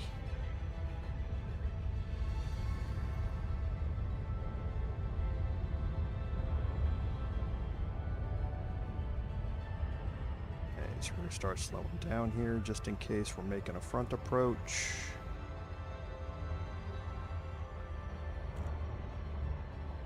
It looks like we might be.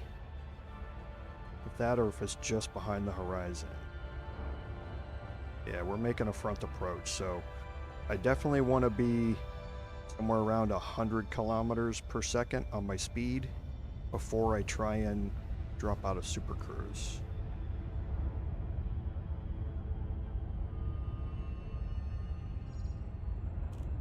So we'll watch our speed here.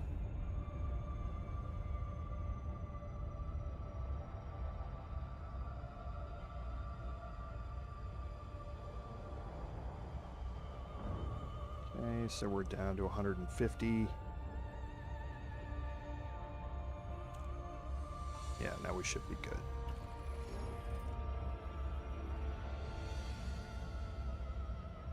Orbital flight engaged.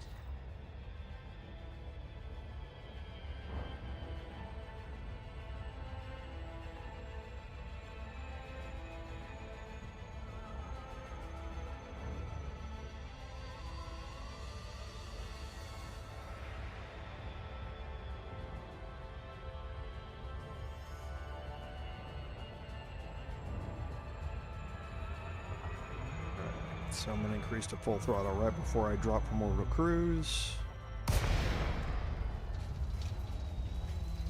And let's see where we come out. I got a pretty decent approach angle out of it, so I'll probably be inside that 7.5 kilometers when I come out.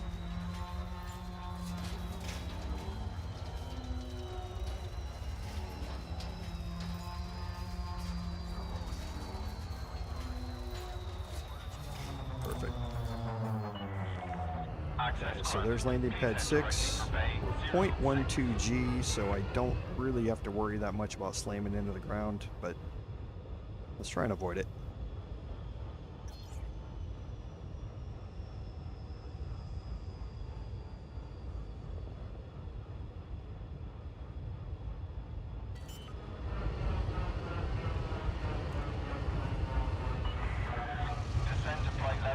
She actually doesn't handle too bad. Landing gear deployed. Got to be a little careful with her with these horrible thrusters, but he doesn't handle too bad.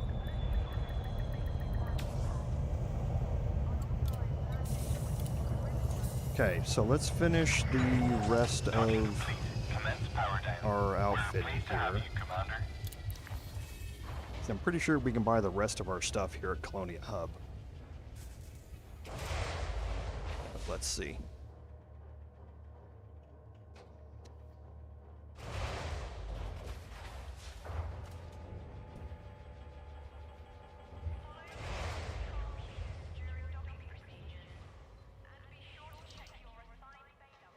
Okay, so let's go to our core internal. We're looking for thrusters. And we're going to take the 5 Okay, we're going to sell off those thrusters. I don't need to keep anything out here. So might as well get 61,000 credits for it. Okay. So now my power plant.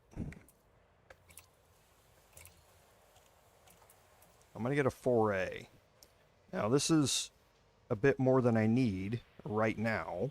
But once I engineer this, the output of this power plant is going to drop quite a bit.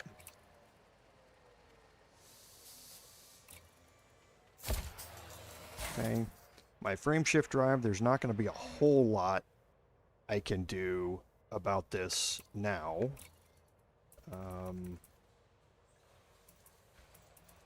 Oh wow, you can buy the 7A pre-Titan SCO frame shift drive here. So we're gonna get the 5A frame shift drive SCO here. We'll engineer it. Eventually, if we have something else out here, I'll bring a Titan drive component out here with me, so I can upgrade this to the 5A V1.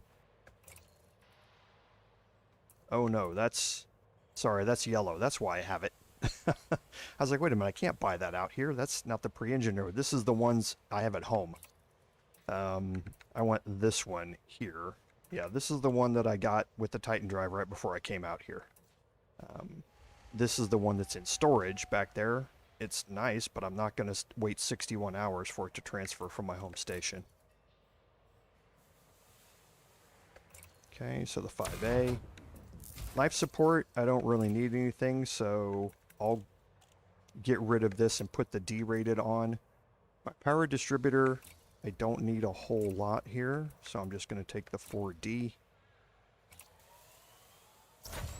And my sensors, if I can get 3D, I'll take them. There's no sensors here to buy. Okay, lightweight alloy's fine for that. So let's go back to my optional internal here. And I'll go to cargo racks, and now I can put that other 6 in it. Okay, and this 5, I can put... I have another 5. This is way back at home. Okay, now my shield generator here, let's see if I can buy the one that I'm looking for. I can't here. I'm fine with that thing for now until I get somewhere to go do it. I will engineer it So I'm going to want to get the one that I want in here. But then I have the Super Cruise Assist. That's all good. My core internals, the only thing that's different here, I need a 3D life support and 3D sensors. And I need a 3D shield generator. So let's go back here.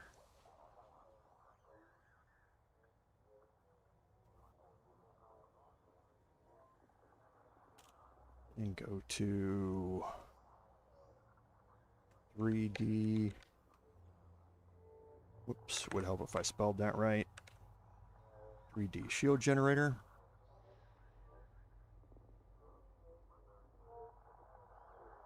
Okay, so some things in Ogmar, I can get it. And then we're looking for 3D sensors. And 3D life support. See if we can get this all in one spot. We can. So 35 light seconds. Let's go here. That's Fort Mug. That's on the ground. Let's go to Delane Terminus here.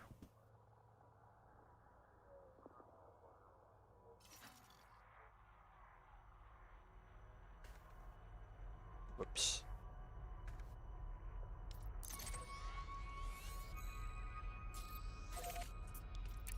And we'll pick up our last modules.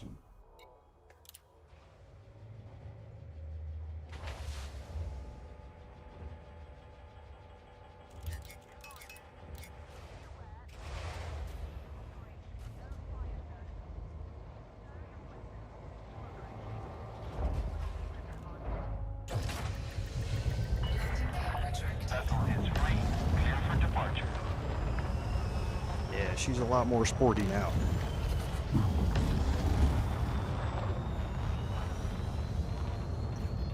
Frameshift drive charging.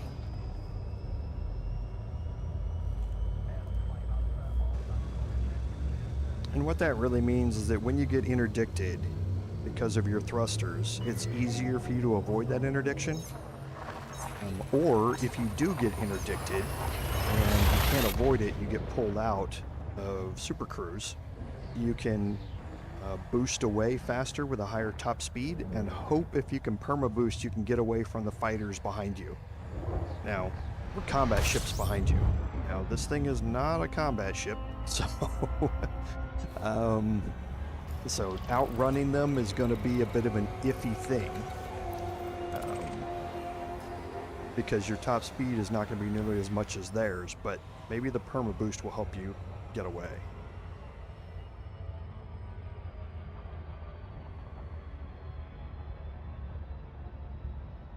So let's land out here. We'll pick up the D-rated versions of all of these, and D-rated are the lightest, and that just means that my jump range is going to be slightly more. So if I don't need the module to do anything, I always take a D rate just to maximize my jump range.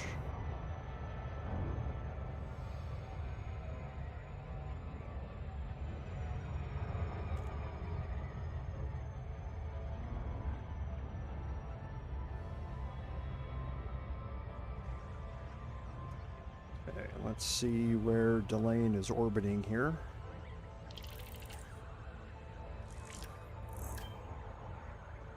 It looks like it's on the backside.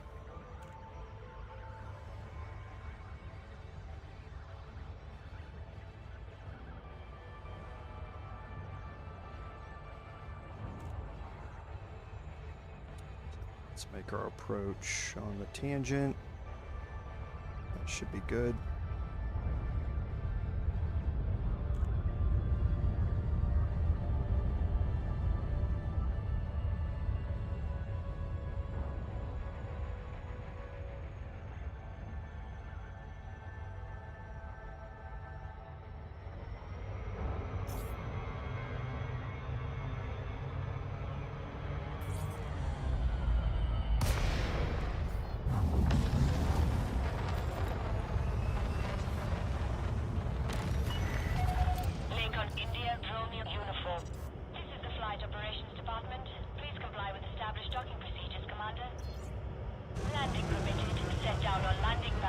Oh, she's not that responsive. And this is actually one of the fun things for me in Elite Dangerous, is every time you buy a new ship, you have to learn how to fly it.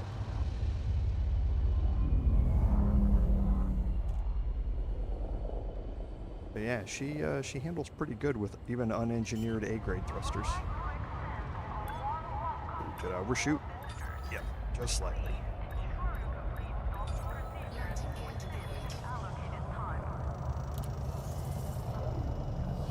Okay, let's get our last bit of outfitting done here, and we'll look at the next step here.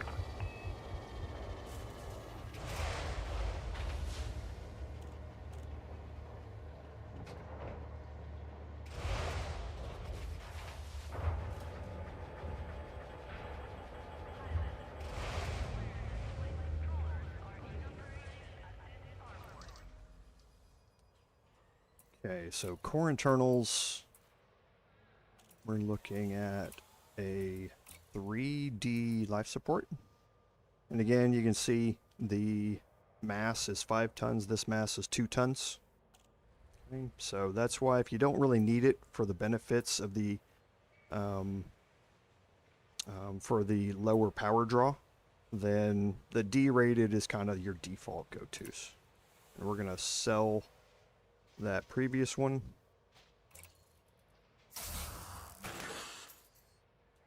Sensors, 3D. Okay, and my shield generator is going to be a 3D. Now, with shield generators, I think I talked about this previously. Shield generators work off a maximum hull mass. Okay, so right now and this is just hull mass, this is not overall mass. So the hull mass is just something inherent to the ship that you're buying. So the Type 8 transporter has a 400-ton hull. So that means that the smallest shield generator size I can get is going to be the 3. Okay, that has a maximum hull mass of 413 tons. I can't put a 2 in there because, again, the hull mass exceeds the shield generator. It's limited to 138. And I don't need a 4 because that goes up to 713. I'm not interested in really soaking up damage with this. What I'm really doing is just making sure that if I crash into something while I'm delivering cargo, I have a better chance of surviving it. So here I'm actually going to gain some credits because I'm selling the 4E shield generator. Okay, and that is my build. Okay, now it's not engineered, obviously, because I don't have access to a lot of engineers. We were going to be starting that grind this week until the Colonia CG came up.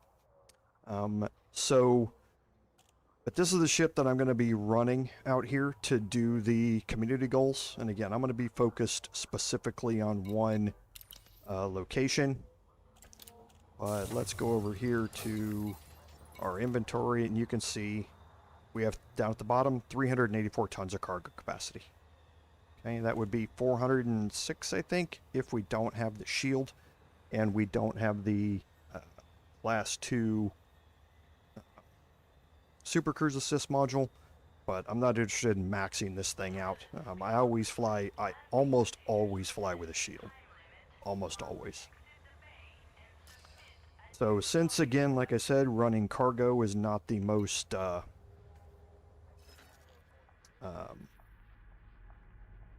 interesting loop for you guys to sit there and watch, I'm going to head back to Colonia. Actually, we're not. We're going to head back to where our ship is, which is in Ratry.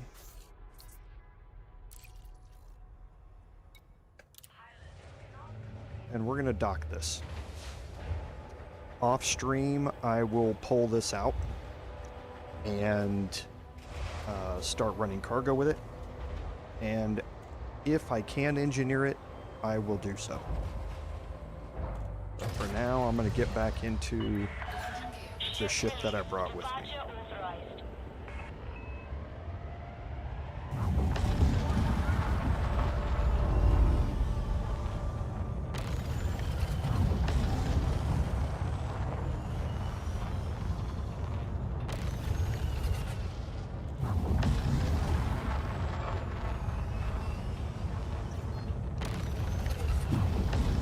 I can almost perma-boost with unengineered thrusters on this.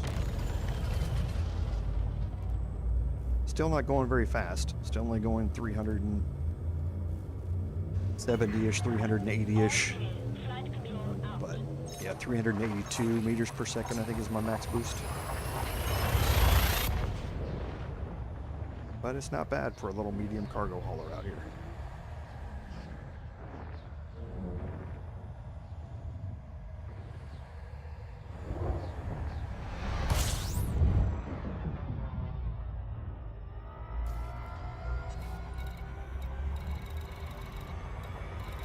Colonia Dream is where my ship is docked.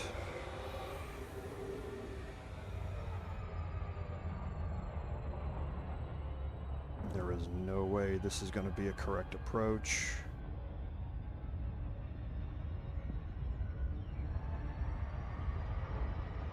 Yeah, there's no way. It's on the top side of it.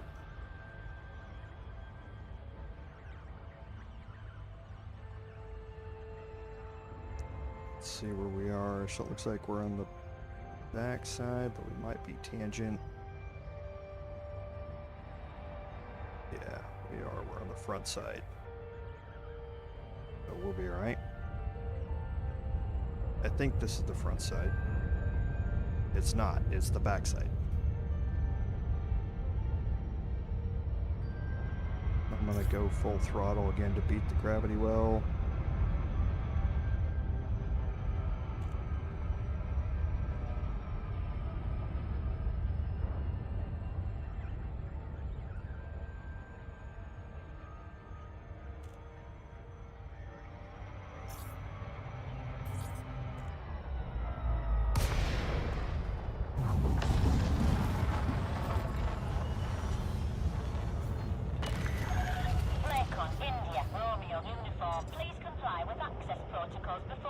It's so weird seeing those thrusters operate in the right and upper left corners of the screen. A big vision blockage up there. It makes me think like there's another ship up there. And those are the thrusts coming from the ship. I was like, I popped out a cruise almost right on top of a ship, but it was just my thrusters I see up there.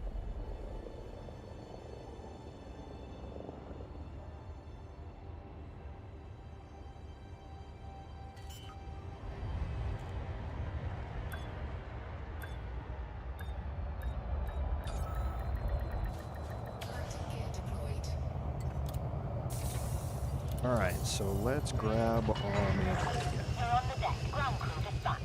Welcome to the station, Commander.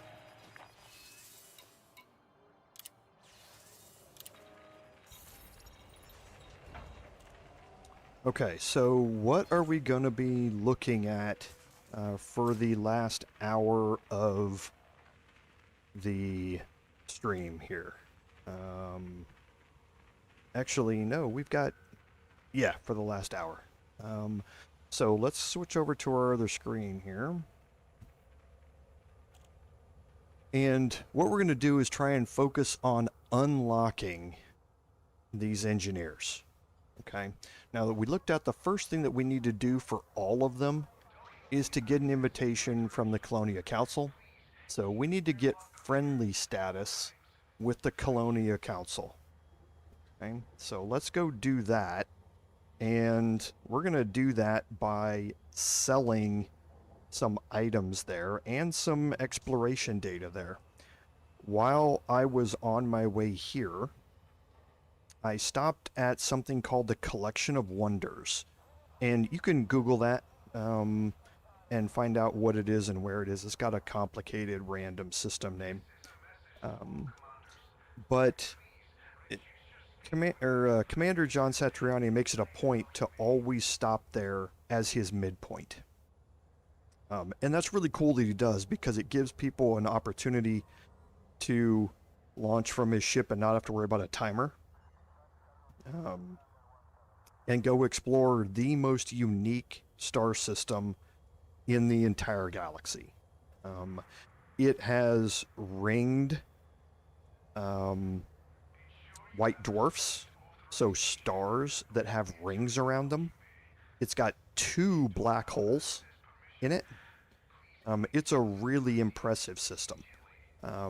And I went in there and I scanned and mapped every planet there that was in that system. So I've got some exploration data to sell, but I also want to look here and see.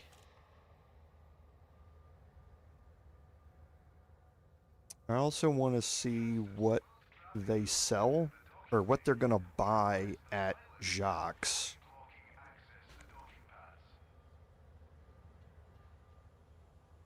let's go here and let's go to the market. Off screen, I'm going to go to the commodities market over here, and I'm going to see what I can buy that I could end up selling at Jacques. Whoops. What happened there? Market. Okay. So tritium sell. Obviously, I don't have any demand for tritium, and I couldn't probably find it out here anyway. So meta alloy is another thing I'm not going to be able to find out here. I'm looking for something that has some decent. So I can sell any of the metals. And again, I'm off screen. I'm kind of keeping both of these up at the same time. Let's see if we have many metals here. So yeah, we do. We have aluminum, steel, and titanium. So they're not buying aluminum. They're not buying steel. They're not buying titanium. So that's fun.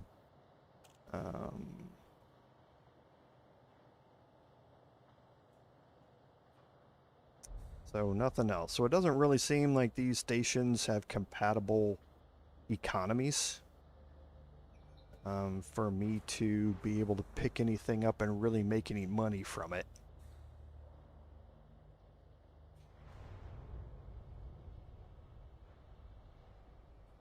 Indium they'll buy, but there's not a lot here. There's only 15 tons I can buy worth of indium. So I wouldn't make all that much. And I'd be buying at 23,000. Yeah, I wouldn't be making hardly any profit anyway. So I guess I'll just forego taking anything cargo-wise to Colonia, to Jacques, and let's just head over and turn in our exploration data.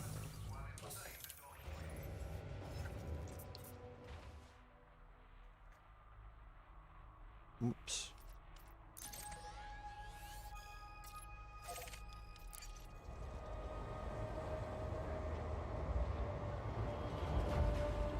And we'll go see if turning this in is enough to get us to friendly status.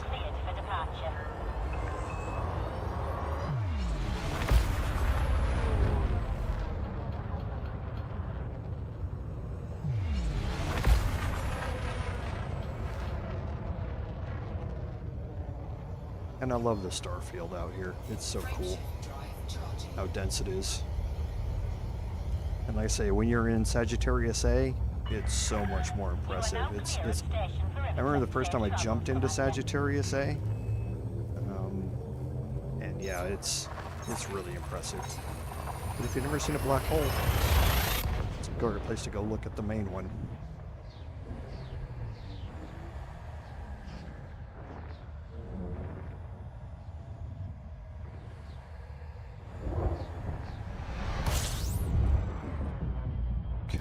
So heading to Jacques here. Not Cafe. Jacques Station.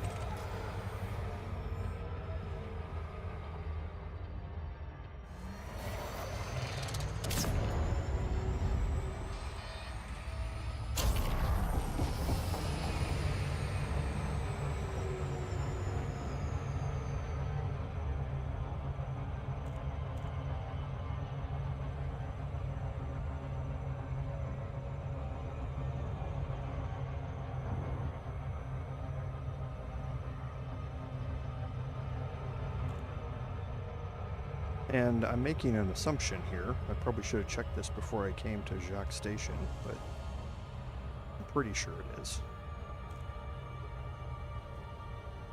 Normally the faction influences out here don't really change all that often because there's not that many commanders out here running missions and influencing things. But I should have checked to see if the Colonia Council was still in control of Jacques Station.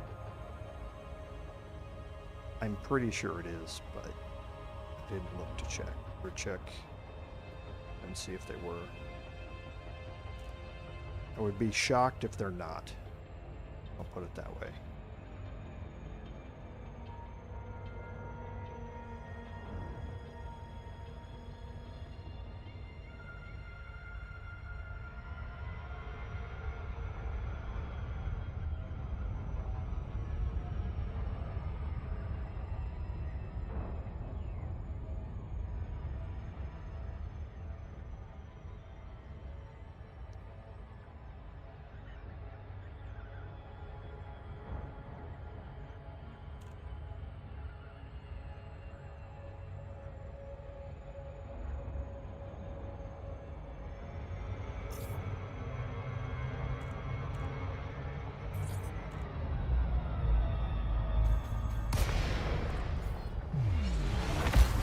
Now every time you come in here, you can see you can use a data link scanner on some stuff in here. And again, when you do that, you're going to find out more of the lore about Jacques Station and what this thing is.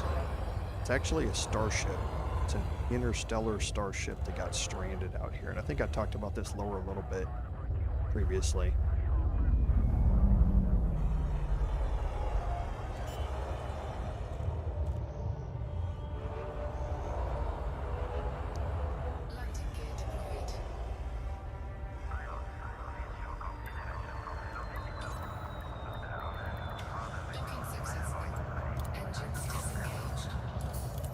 Okay, so let's see who's in control here. So, okay.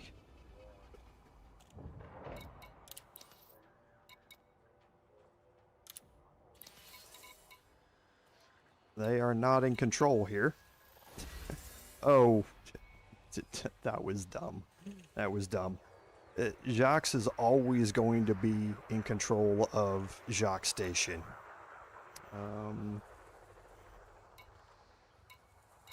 So, where are the Colonia Council at?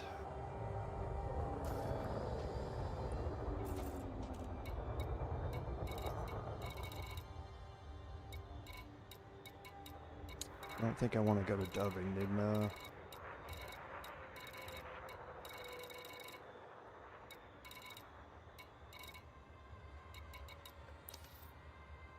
Okay, so the Colonia Council's in charge of Colonia Orbital. What local activities? So they got trade and everything here. So let's head to Colonia Orbital. Let me look through the rest of the stations here real quick. Yeah, let's head there.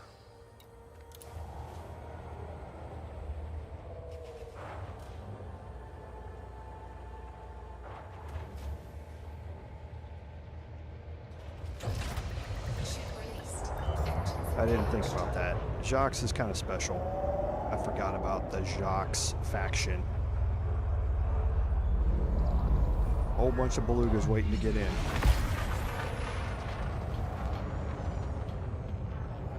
Belugas, Type 10 defenders, Type 9 heavies, the ultimate mailbox stuffers. Frameshift drive charging.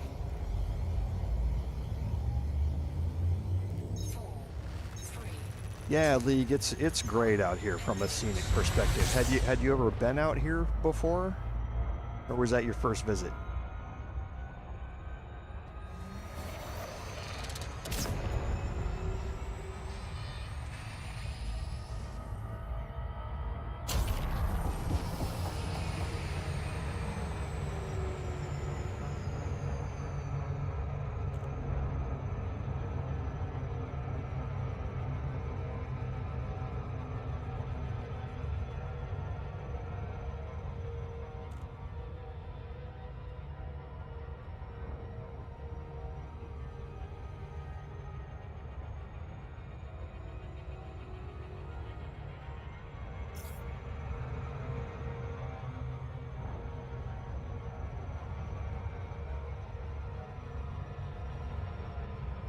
Yeah, it's not very often that I get out here either. Like I say, I think this is like the 6th or 7th time that I've been out here, I think. But yeah, it's always fun to get out here away from the bubble and see new things that you haven't seen in a while, or if you're first time coming out here that you haven't ever seen. It's always cool to see these new places. It's one of the things I really enjoy about this game is that, like I say, I think EDSM says that we've explored something like 0.06% of this galaxy. So you never know what unknown is right around the corner. Oh, you took a fleet carrier to Beagle. You didn't fly to Beagle. Come on, League. You didn't fly your own ship out to Beagle.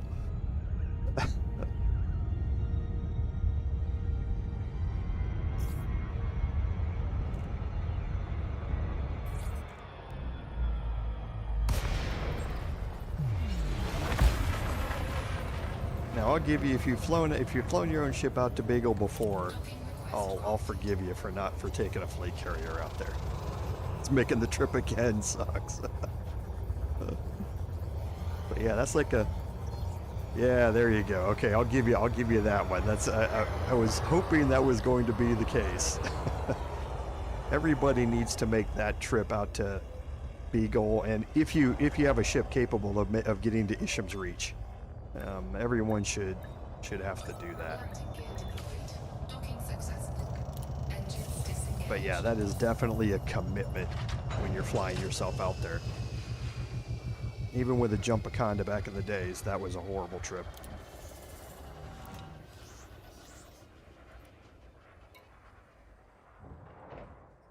So, yes, the Colonia Council is in charge here. So let's go to Universal Cartographics. And we can sell 1.7 million credits worth here. That's the Collection of Wonders system. Right there. SCOD AA-A H294. So, but yeah, I scanned everything and mapped everything in there. So that's going to be and I did that specifically so I'd be able to drop that data off here and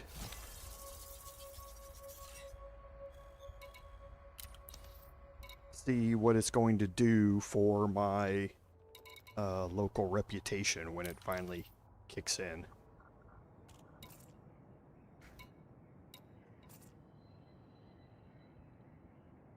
That was for my selling, that was for my selling, that was for my selling.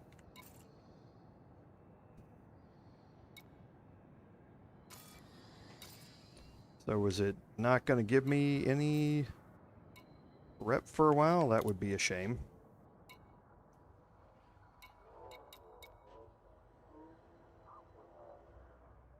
I'm still waiting for it to pop. If it doesn't pop, then I'll go run something else, which I know is going to get me the rep now. It should have, but... because yeah, the Colonia Council is definitely in charge here.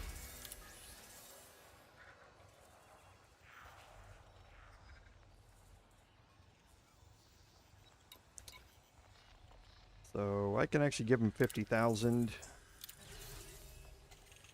So okay, didn't do it. So Oh wow, I love all these courier jobs. This is amazing. Look at that, a courier job for 1.5 million. You need to go to 82Y Hercules, and that's only 21,815 light years away.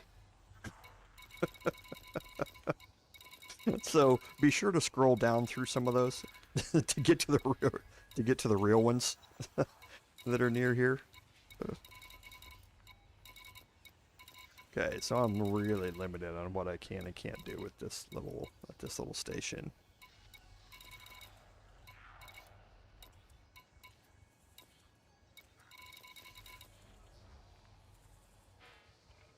So I'm not going to do any mining out here.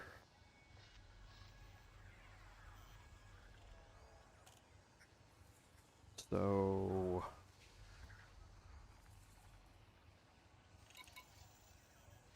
and head gamma strain, really? So let me go over here and I'm going to do a search real quick for commodities and see if I can run a cargo mission here real quick to get my reputation up.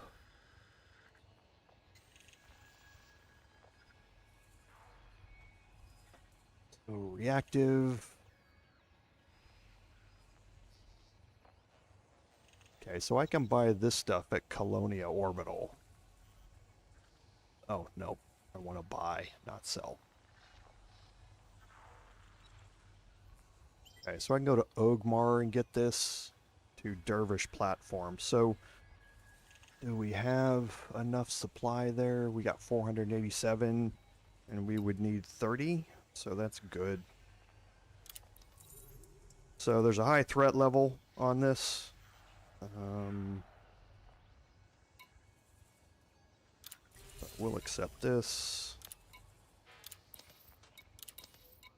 And we're going to go to Ogmar.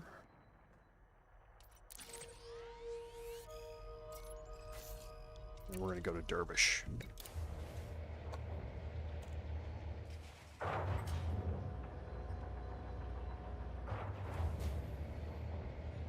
I was expecting that to pop immediately.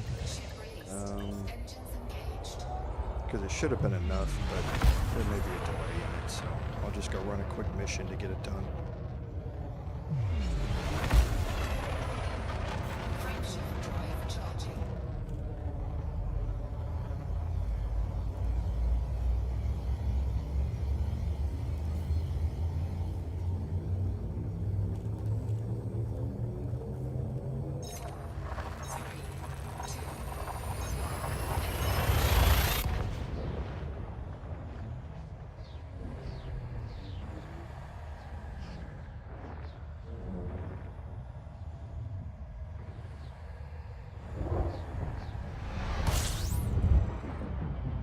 Okay, we're looking for Dervish. It's an outpost. There it is.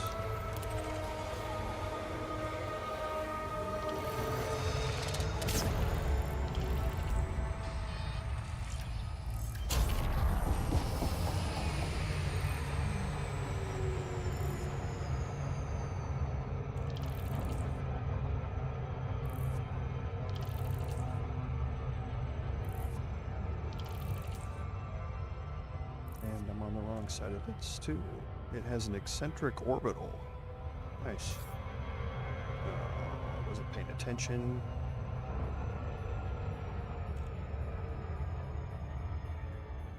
Okay, so we're right next to the gas giant.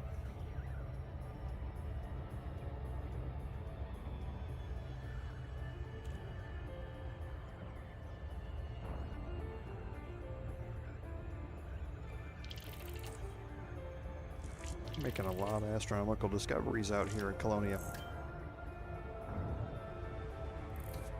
Every time you see that yellow codex symbol pop up, it's adding a discovery to your codex. There's not anything that you get for them or anything like that, but it's just letting you know that it's going in your discovery tab inside your codex. And it takes a long time to fill out your codex.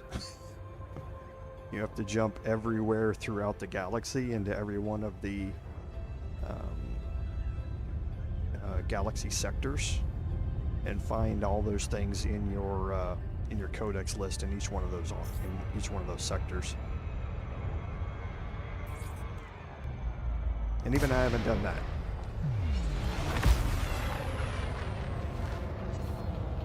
Docking request granted. Okay. Here I am.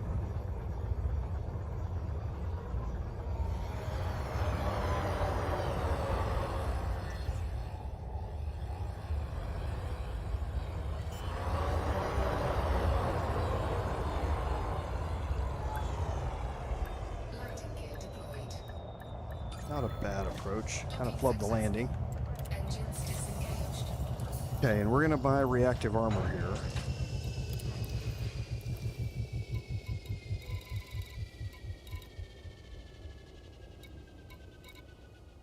There it is. We need 30 tons of it, but we might as well just buy it all. Cargo hold at maximum capacity.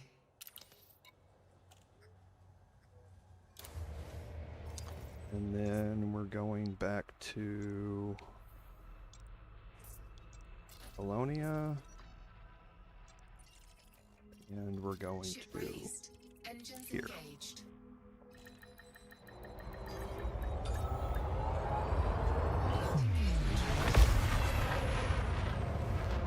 Okay, now as soon as we get our reputation up, we should immediately get 3 invitations out of the 4 engineers out here.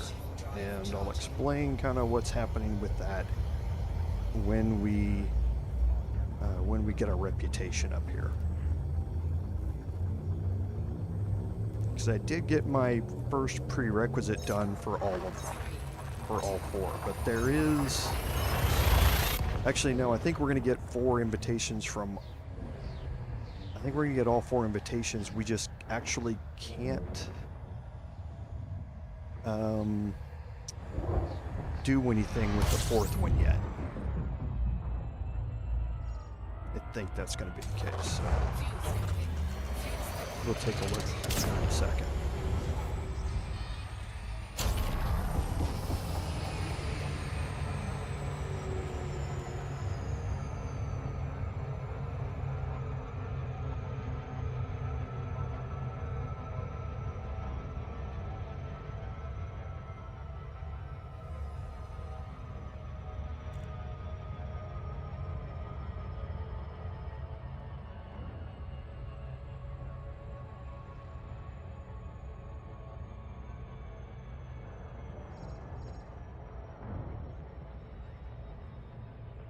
Okay, so we got a couple of planets right near us, plus we should be fine from the gas giant, but we're probably gonna get some slowdown here. Yeah, we are. So I'm gonna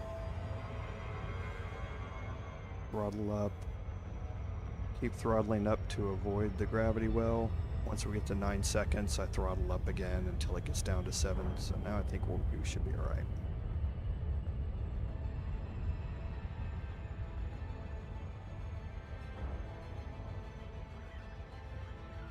And again, these are just the ways to speed up your approach without having to do the death spiral approach, which I very rarely, if ever, do.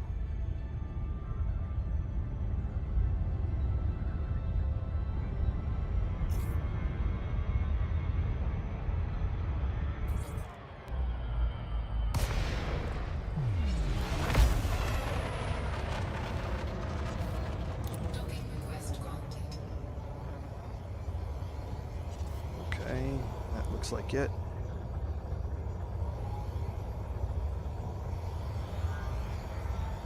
Watch out for the tower.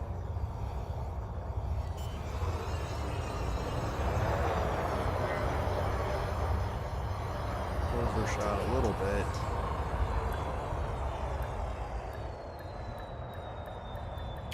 Docking successful. Engines disengaged.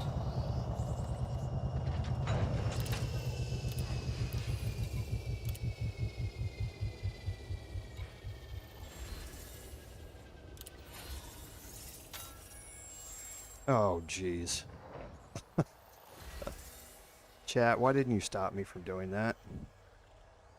I picked a mission from the wrong faction.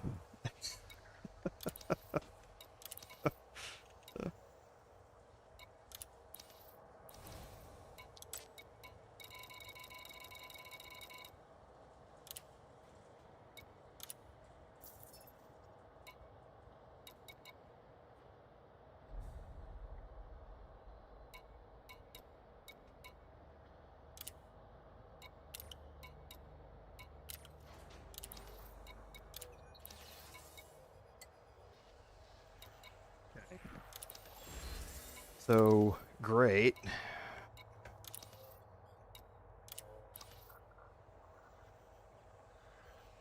So, trying to think what I need to select Colonia Council to limit my mission choices. Oh, I can donate credits. So I'm at Cordial. Okay, so I did get a reputation bump. So, for selling that data. I was wondering if I would.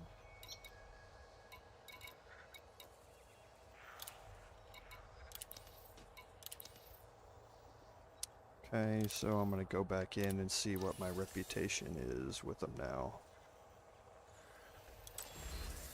So I'm halfway through Cordial.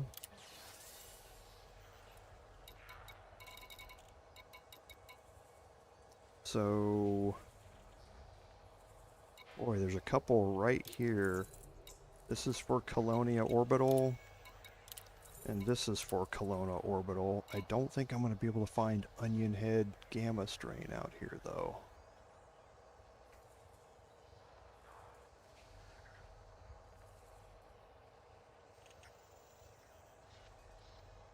Oh, I can.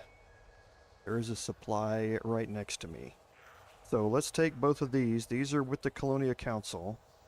So I need 9 units and 48. I can fit all that in one. We'll accept. We'll accept.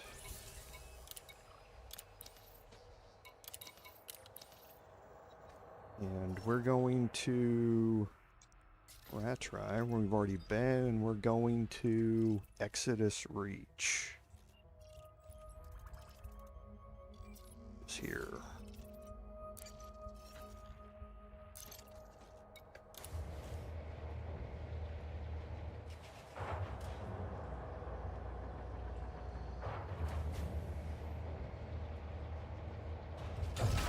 Loading gear retracted. Ship released. Engines engaged. So yeah, I did all that and wasn't paying attention to the mission giver on that one. So Frameshift drive charging.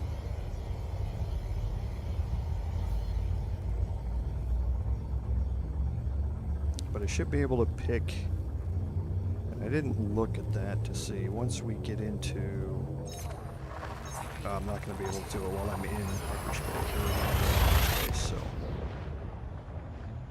wait until I'm on my way out to the station. I want to check something else too.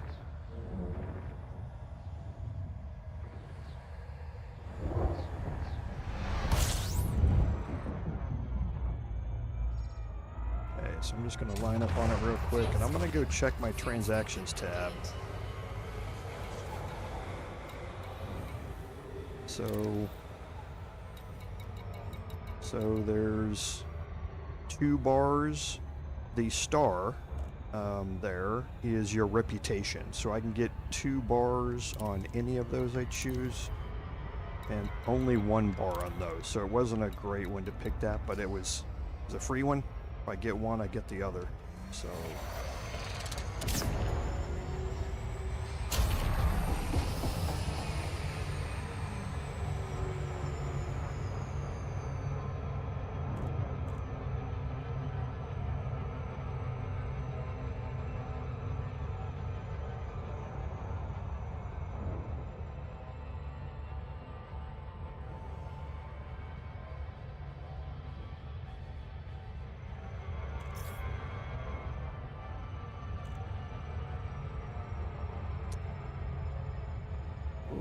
Does Exodus reach orbiting inside the ring?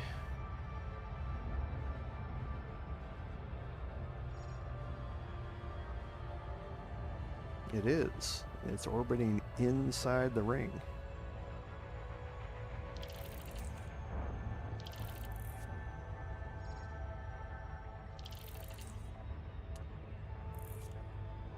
So we'll see if this is in a gap in the rings or if this is actually in the ring.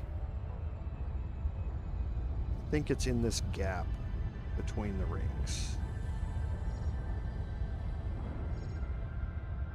I'm hoping it is. Oh boy, it doesn't look like it is.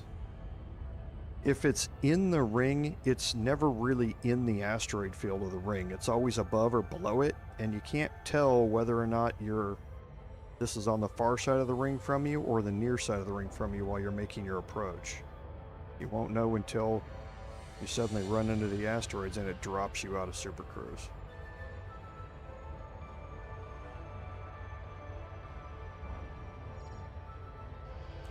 I think it's on the far side. I think it is. I'm gonna pop around here.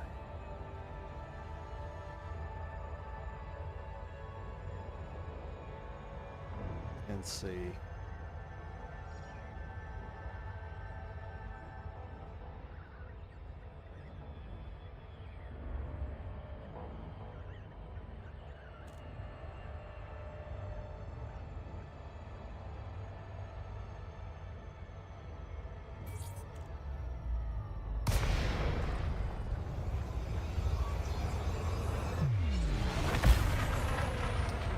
Okay, so this one's rather strange. I don't think I've ever seen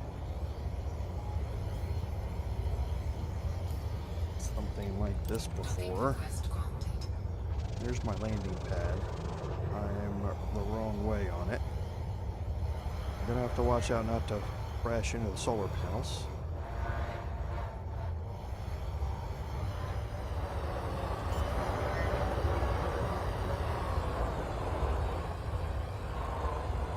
Landing gear deployed.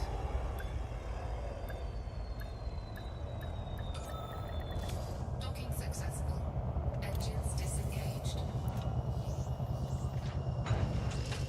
Okay, so I'm looking for onion head gamma strain. And how much of this do I need?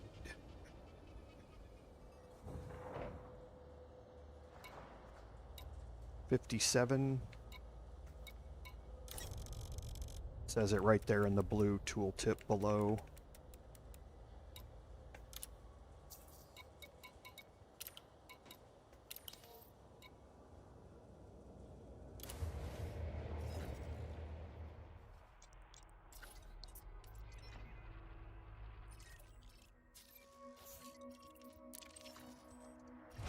Ship released. Engines engaged. Okay, no, I'm not going to be able to do that. I'm not going to be able to hit hyperspace and go through the asteroid field. It'll crash me out. So I need to get out of mass lock.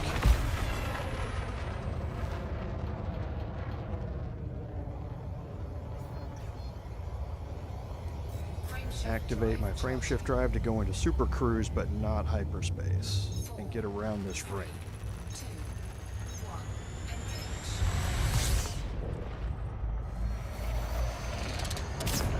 Just gonna get away from the planet, Frame shift and drive now we'll head to charging. Colonia. Let's see if this gets us enough reputation to be friendly with them. I was hoping I was going to get it just on the exploration data, but guess not.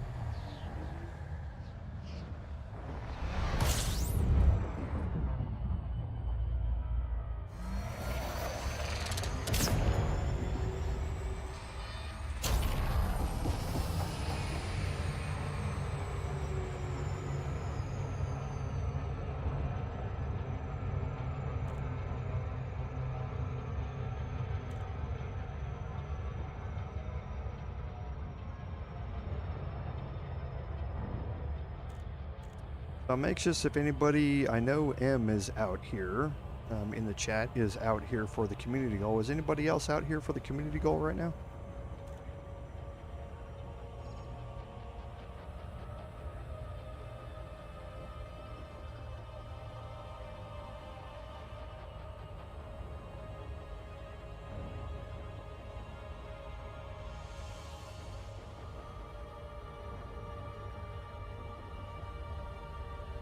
And I know Nerd's also in, I believe. I think I remember him saying that. Yeah, if anybody else is out here, let me know.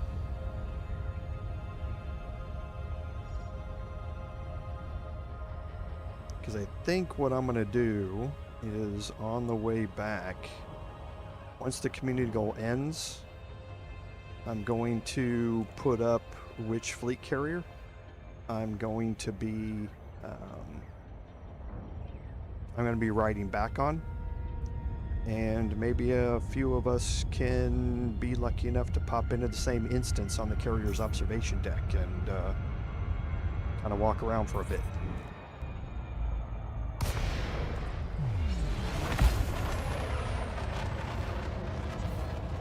Docking request granted.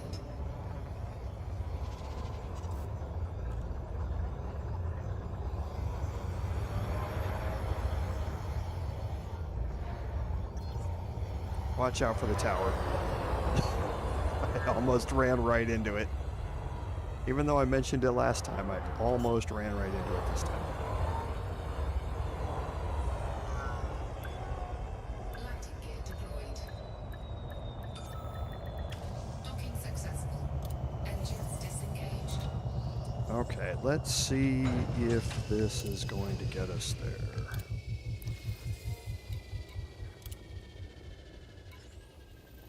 So...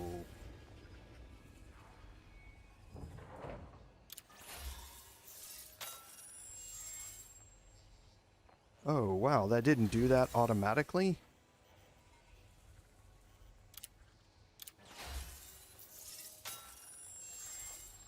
Okay, that's weird. Okay, these act different than the last time I've done a donate to the cause mission. Normally, as soon as you select it, it does the donation and you get the rewards for it. This one, it puts it in your completed missions tab and you have to go execute it. That's weird.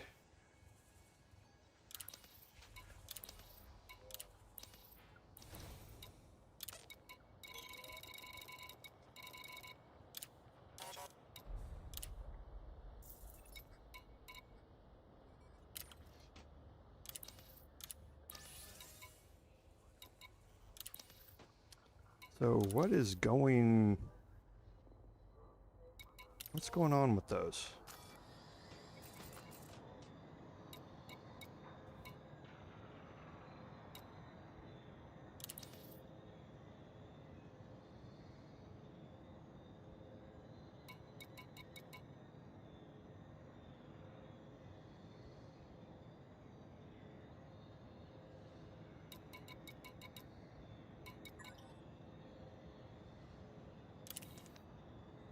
Okay, so it didn't accept either one of those two things that I put in there.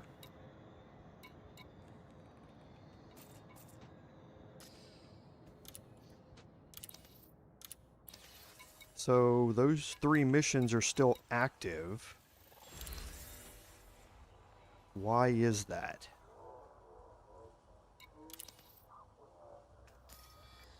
Did they change how the source and return things work too somehow? Source the Onion Head Gamma Strain. Convey the goods to Colonia Orbital. You'll receive a reward upon delivery.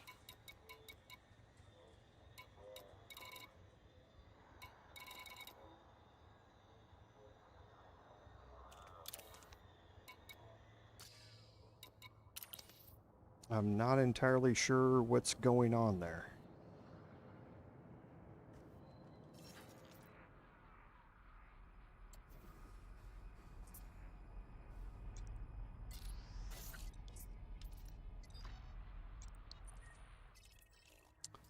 So I know where I bought them from.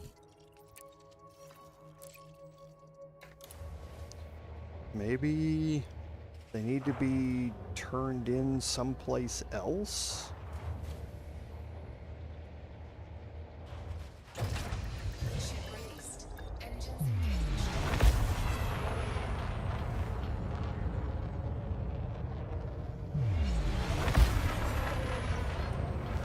Let me go look.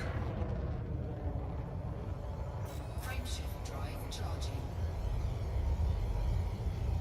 Maybe maybe they show up under the completed missions tab and there's a donate or something.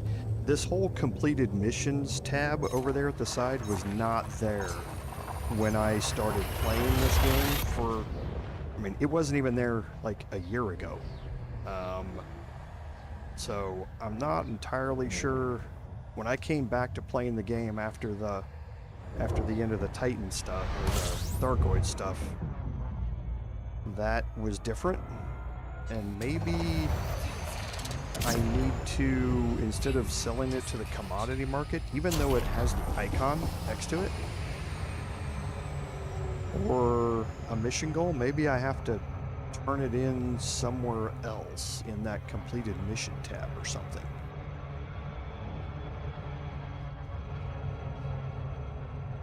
Maybe I'm just missing the location where I need to turn it in.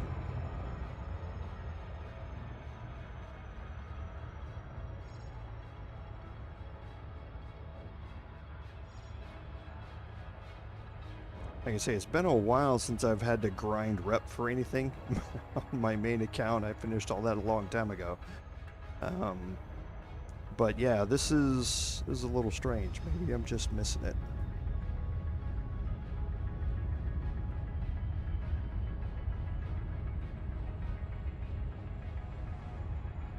So we'll fill up with them again. And head back and see if there's if I'm missing a tab somewhere to turn them in.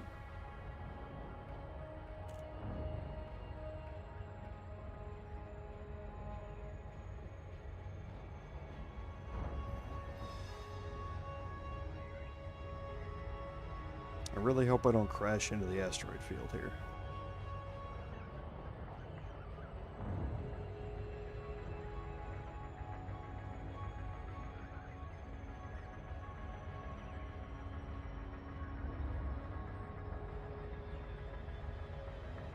Oh, I don't like that at all.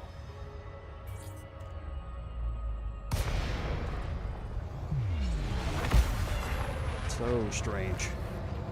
This is a very strange POI at this location. Docking request granted.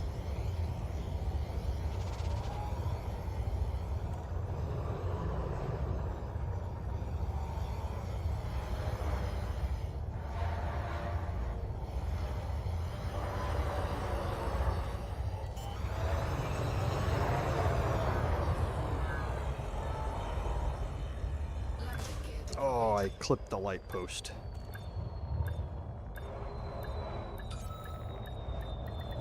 docking successful. Okay, so we're looking for the onion head gamma strain again.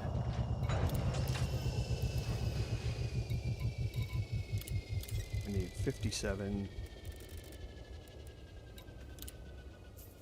Can I happen to buy reactive armor here?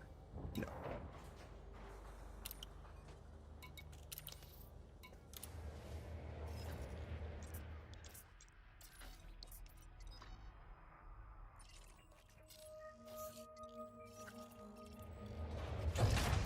Ship released. Engines engaged. Landing gear retracted. Okay, so let's just boost away, get around the ring.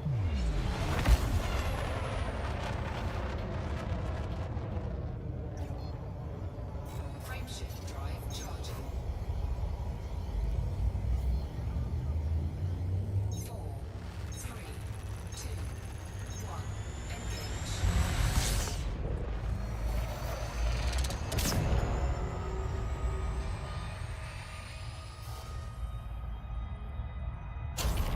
Frameshift drive charging. All right, we'll try this one more time. Okay, say sorry. I know this isn't the most exciting gameplay here. I wasn't expecting it to be this hard to raise my rep with the Colonia Council.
Alright.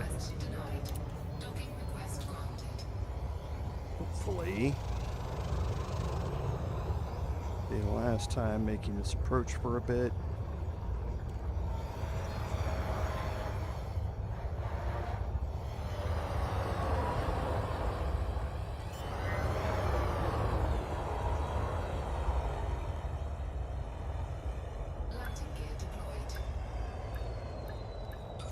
Alright, let's see what's going on with these missions. Alright, so going to the mission board first. It's got a blue tab, but it says no completed mission depot.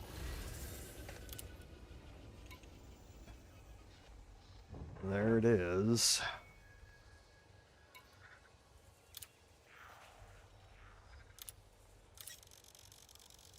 So yeah, this is a new tab that has not been there before. So I'm going to take the credits here.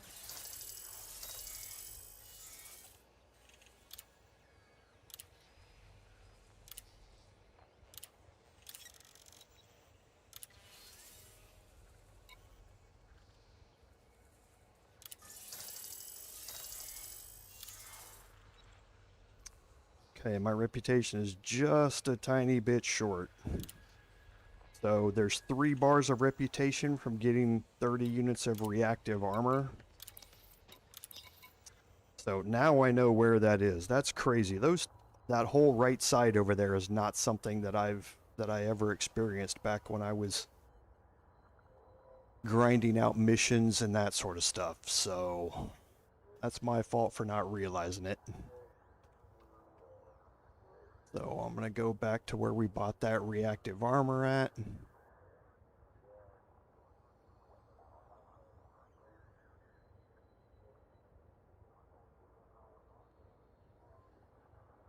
And we're going to go to Whirling Station back in Ogmar.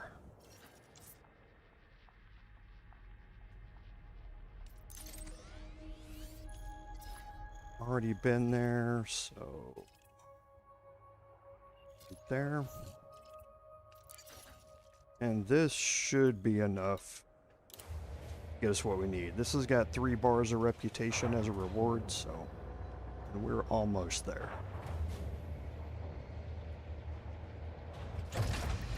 And it might actually be good timing. That might actually take us to the end of the live stream tonight. And then Saturday, we will be able to really explore unlocking the rest of these, or unlocking the engineers and actually doing some engineering. You haven't seen me do engineering on stream yet. Like I say, I did some just to unlock these engineers here, but out here with these 4 engineers, you can engineer any module on your ship. Unfortunately for me, I'm not going to be able to unlock one of them.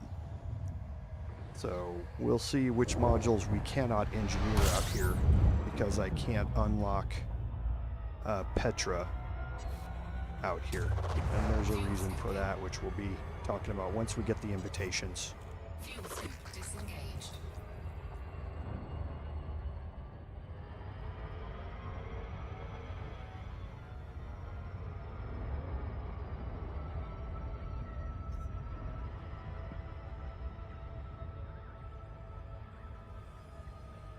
Okay, we're on the near side. Good.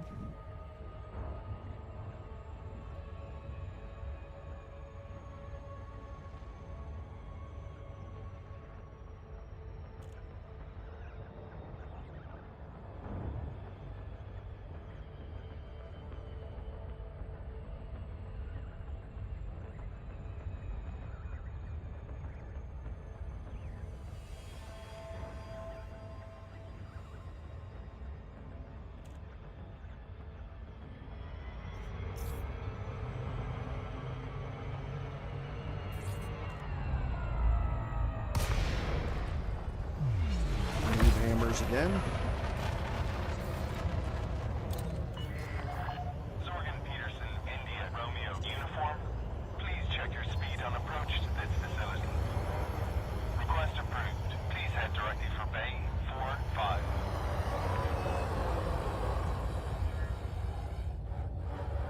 Alright, looking for 4-5. There.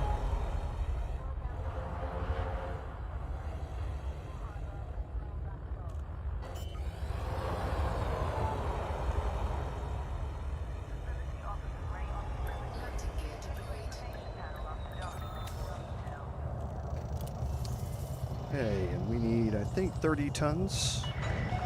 Confirmed contact and performed landing checklist. It's good to have you with us, Commander. Reactive armor.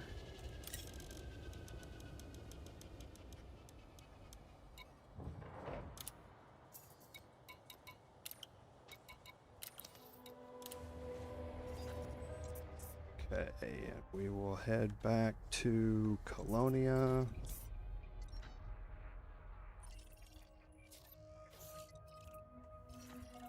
Landing restraints lifted. Exit the station quickly and safely. Alright, let's cross our fingers, but we should be good here. Landing gear retracted.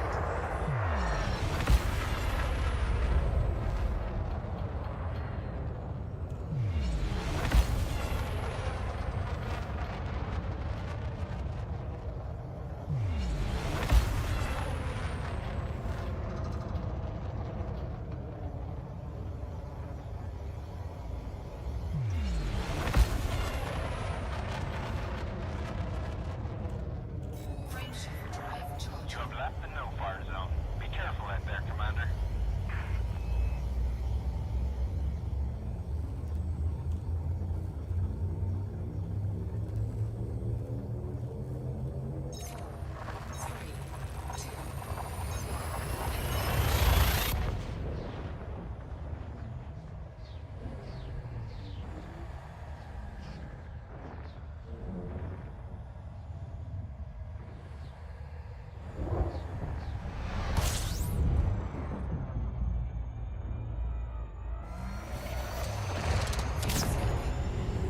Fuel sync disengaged.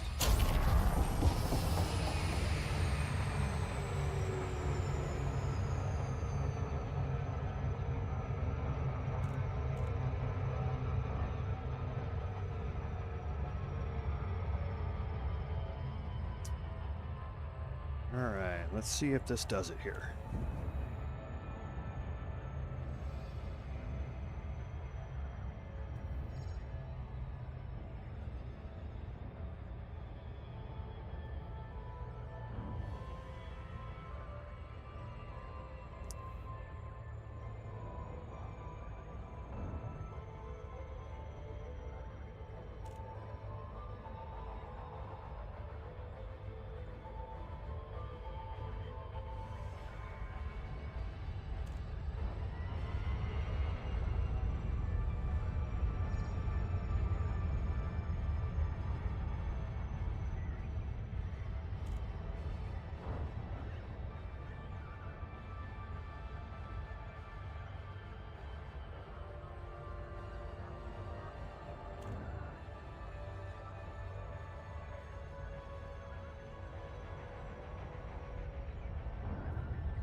Alright, one last time, not running into the tower.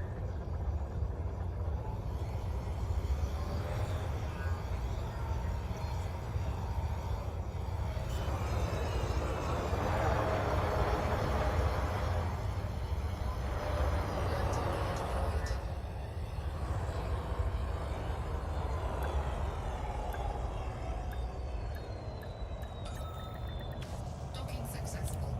Engines disengaged. Okay, Mission Depot. Deliver. And we're going to pick the one with 3 bars of reputation. Incoming message. And there's all the incoming messages.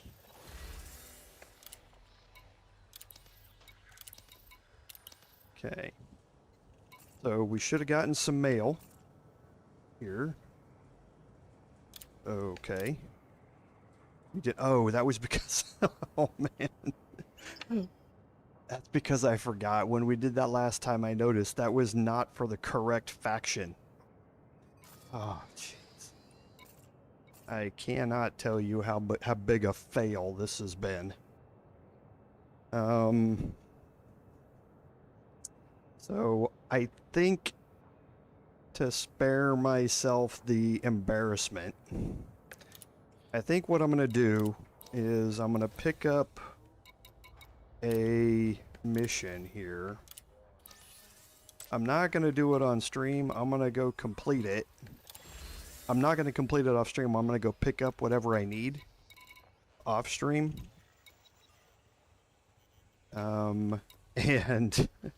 And that way on Saturday when we start,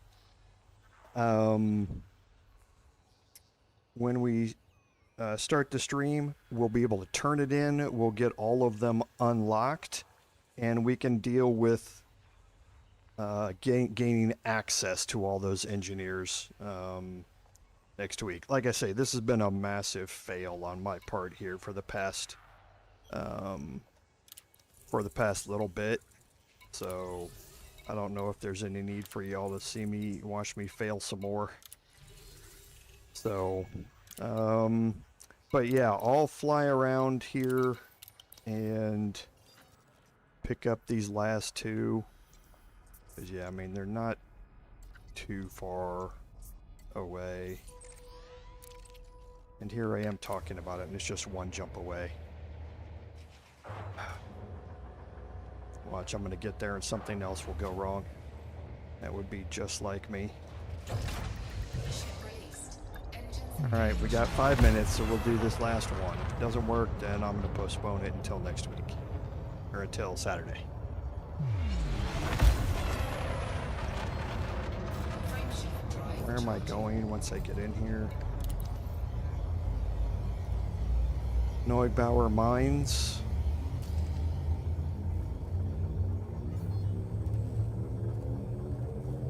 I can't believe that was for the wrong faction. Oh boy.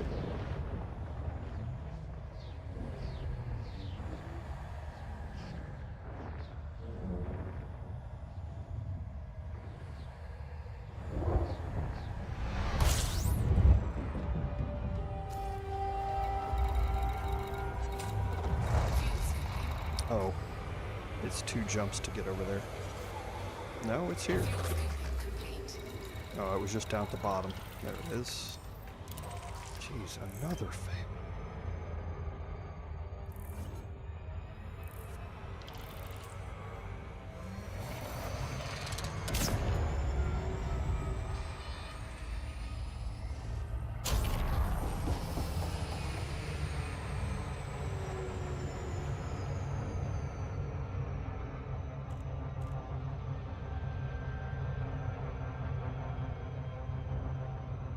Come on, I'm not trying to do a death spiral approach. Let's go.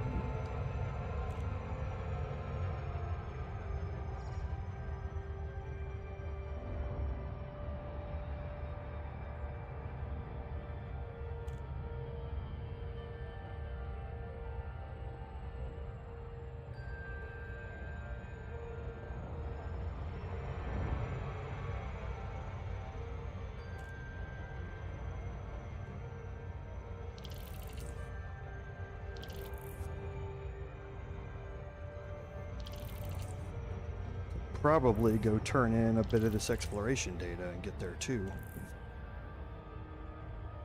But a lot of it was pretty close to Colonia, so it might not allow you to turn it, might not allow me to turn it in.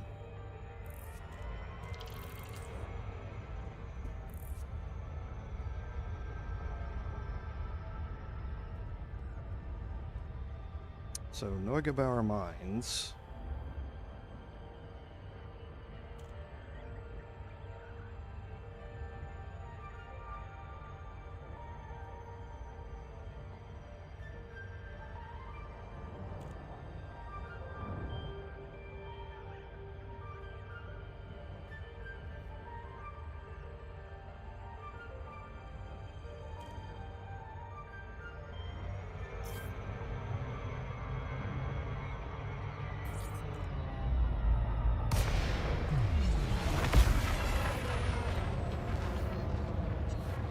Docking request granted. Okay, where is the landing pad?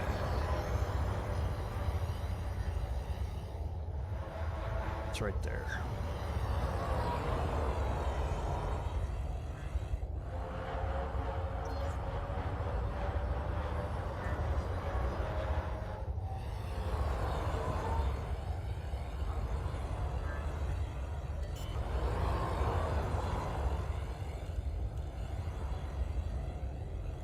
Landing gear deployed.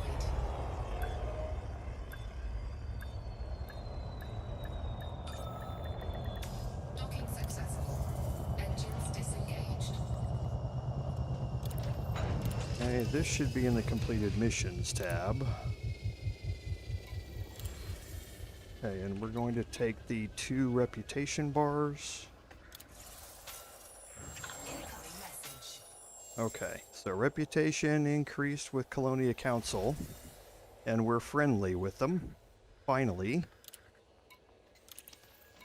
So let's see if we got mail. Okay, so we did. So we've earned the friendship of the Colonial Council, and we now are going to have access to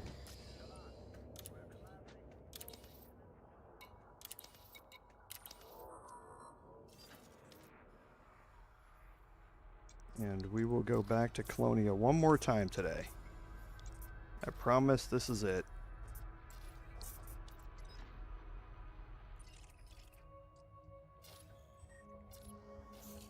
And this will be the end of the live stream. So we should now have some missions that are available to us on the mission board, which allow us to unlock the engineers. Ship released. Engines engaged.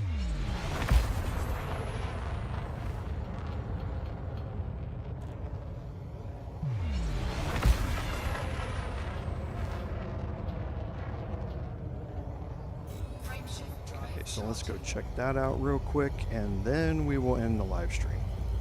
And then Saturday we will pick up with gaining access to all of them and doing some engineering on our main ship here, whatever we can, and our Type 8 transporter as well. Maybe we'll run a few missions for the CG, but there are a couple other things that I want to take a look at or show you all while we're out here as well. Because then once the CG ends, I'm definitely going to be hopping a carrier back immediately.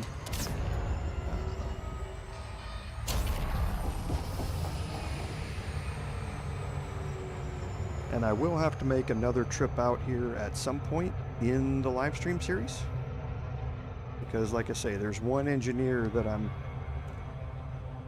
not going to be able to unlock while I'm out here. So I will have to hop another fleet carrier out here at some point.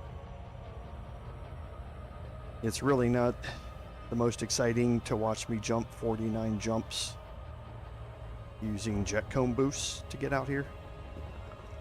So I will definitely pop another fleet carrier out here at some time, probably off stream, to unlock the last engineer. I wasn't expecting there to be a Colonia community goal, to be honest. We haven't had one in a very long time. So I was hoping to get a bit farther through the live stream before I came out here. But the community goal kind of forced my hand a little bit.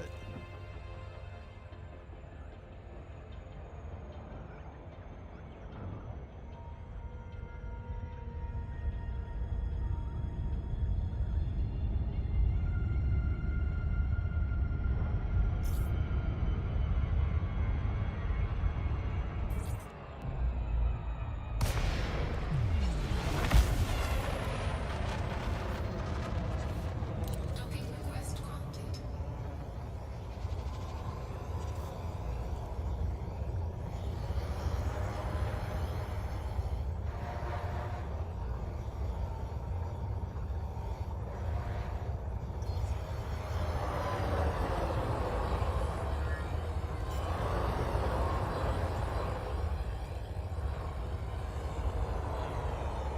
gear deployed.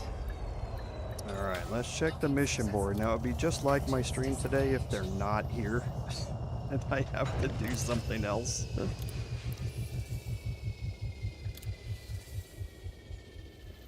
Okay, there they are. Okay. So, you're going to have these engineer invitation contracts that are now going to pop up at a Colonia Council controlled station. Okay.